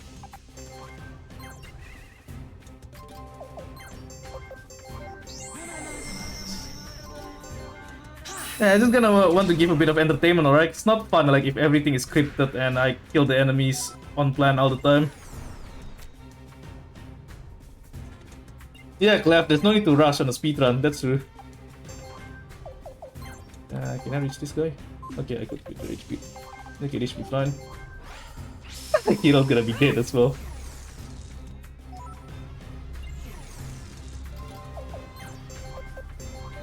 Hey, easy. I just have to let everyone else die as well. Yeah, all of my allies dies as well to win this fight. Yeah, true, Rachel. I give myself like a very, very long estimate, honestly. Like, it's like close to 30 minutes beyond my PB. It's like very, very serious. Hey, C rank! Because so many of my characters die, I gotta C rank. But yeah, I'm still well underestimated. Like, I purposely give myself a very generous estimate.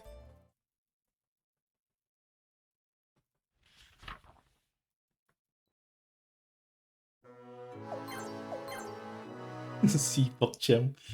Actually, the C rank reward bronze medal is actually the strongest of the medals out of the compared to silver or gold. Okay, so this is the third last fight. This is gonna be a fun one as well.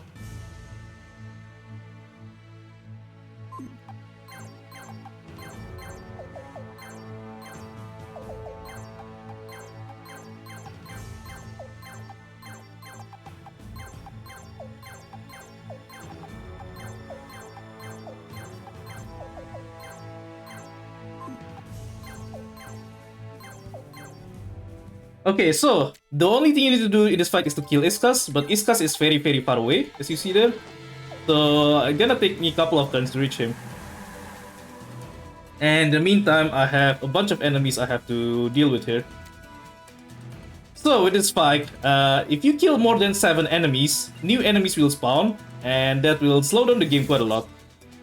So we're just gonna purposely kill only 7 enemies and not more than that. And we could easily kill those 7 enemies because they're like, pretty close to us right away.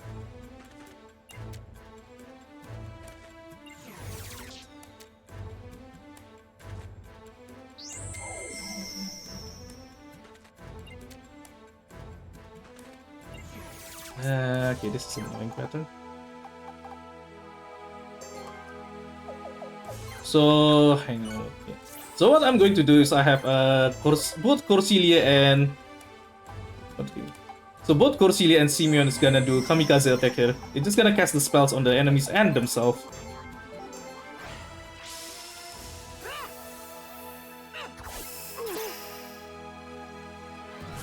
And I'll have Kirill conveniently killing one enemy here. Good. And this one as well.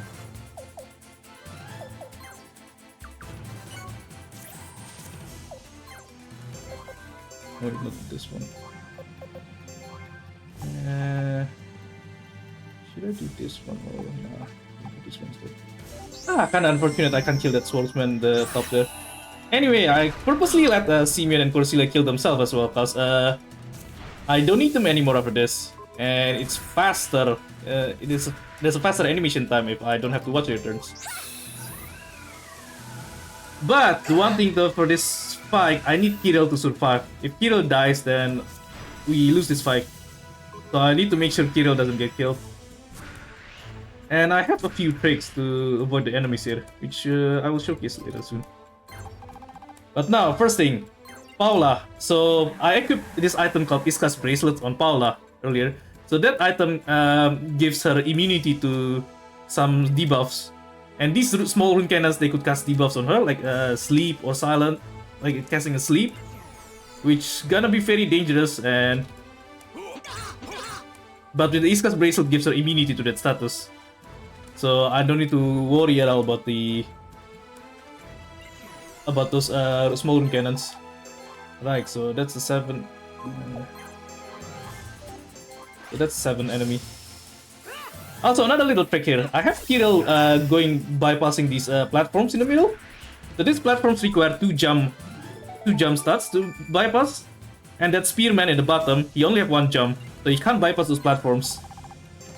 And that lets Kirill gonna get untouched for the next 2 turns. The spearman can't reach him. Alright, I'm sure all of those ramblings make sense for all of the audience here.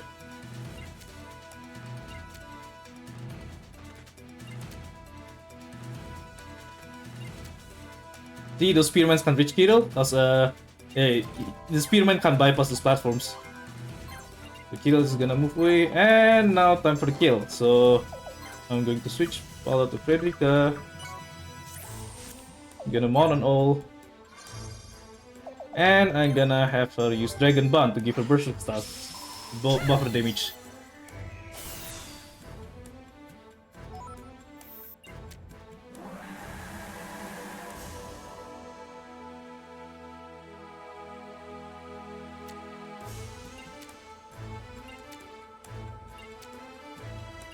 Now, the funny thing about Iskas is that he's a cheater because he can't be damaged by any skills or runes. So Iskas, the only way to damage him is to use regular attacks. And Iskas also have like a high evasion stats, so you need a high accuracy to be able to consistently hit him. So earlier I equipped a bunch of items to buff Frederica's accuracy, because without it, then yeah, Frederica won't be accurate. Anyway, because this is NG+, we got super strong items that let her easily one-shot him. And there you go.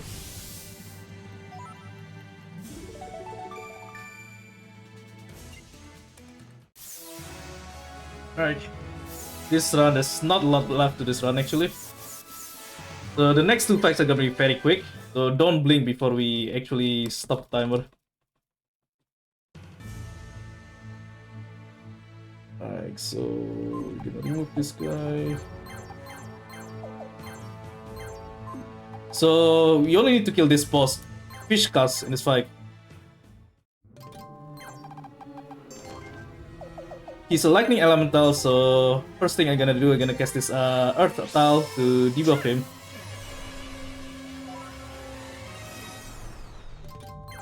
And I have Paula move forward and switch to Simeon. And Simeon uses Mother Earth Robe so that he got a positive tile here to buff his damage further.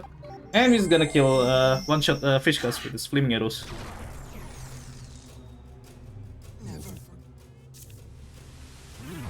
Also, the Suikoden speedrunner 01337, he's going to cosplay as Fishkas at the end of this marathon. So look forward to that, guys. Nah, say glance, I think Tom already knows about this his schedule. I think it should be fine.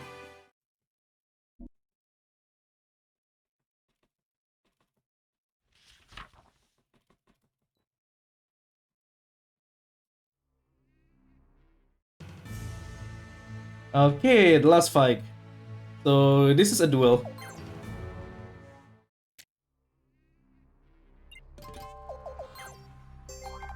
So okay, so there's 2 reasons why I have to level up Kirill a lot. First is for the duel earlier on the middle of the run. The second is for this fight, because I need Kirill to be at a high enough level so he could get the 3rd skill, the last skill. Because this last skill gonna deal triple damage, and I need this last skill to one-shot him.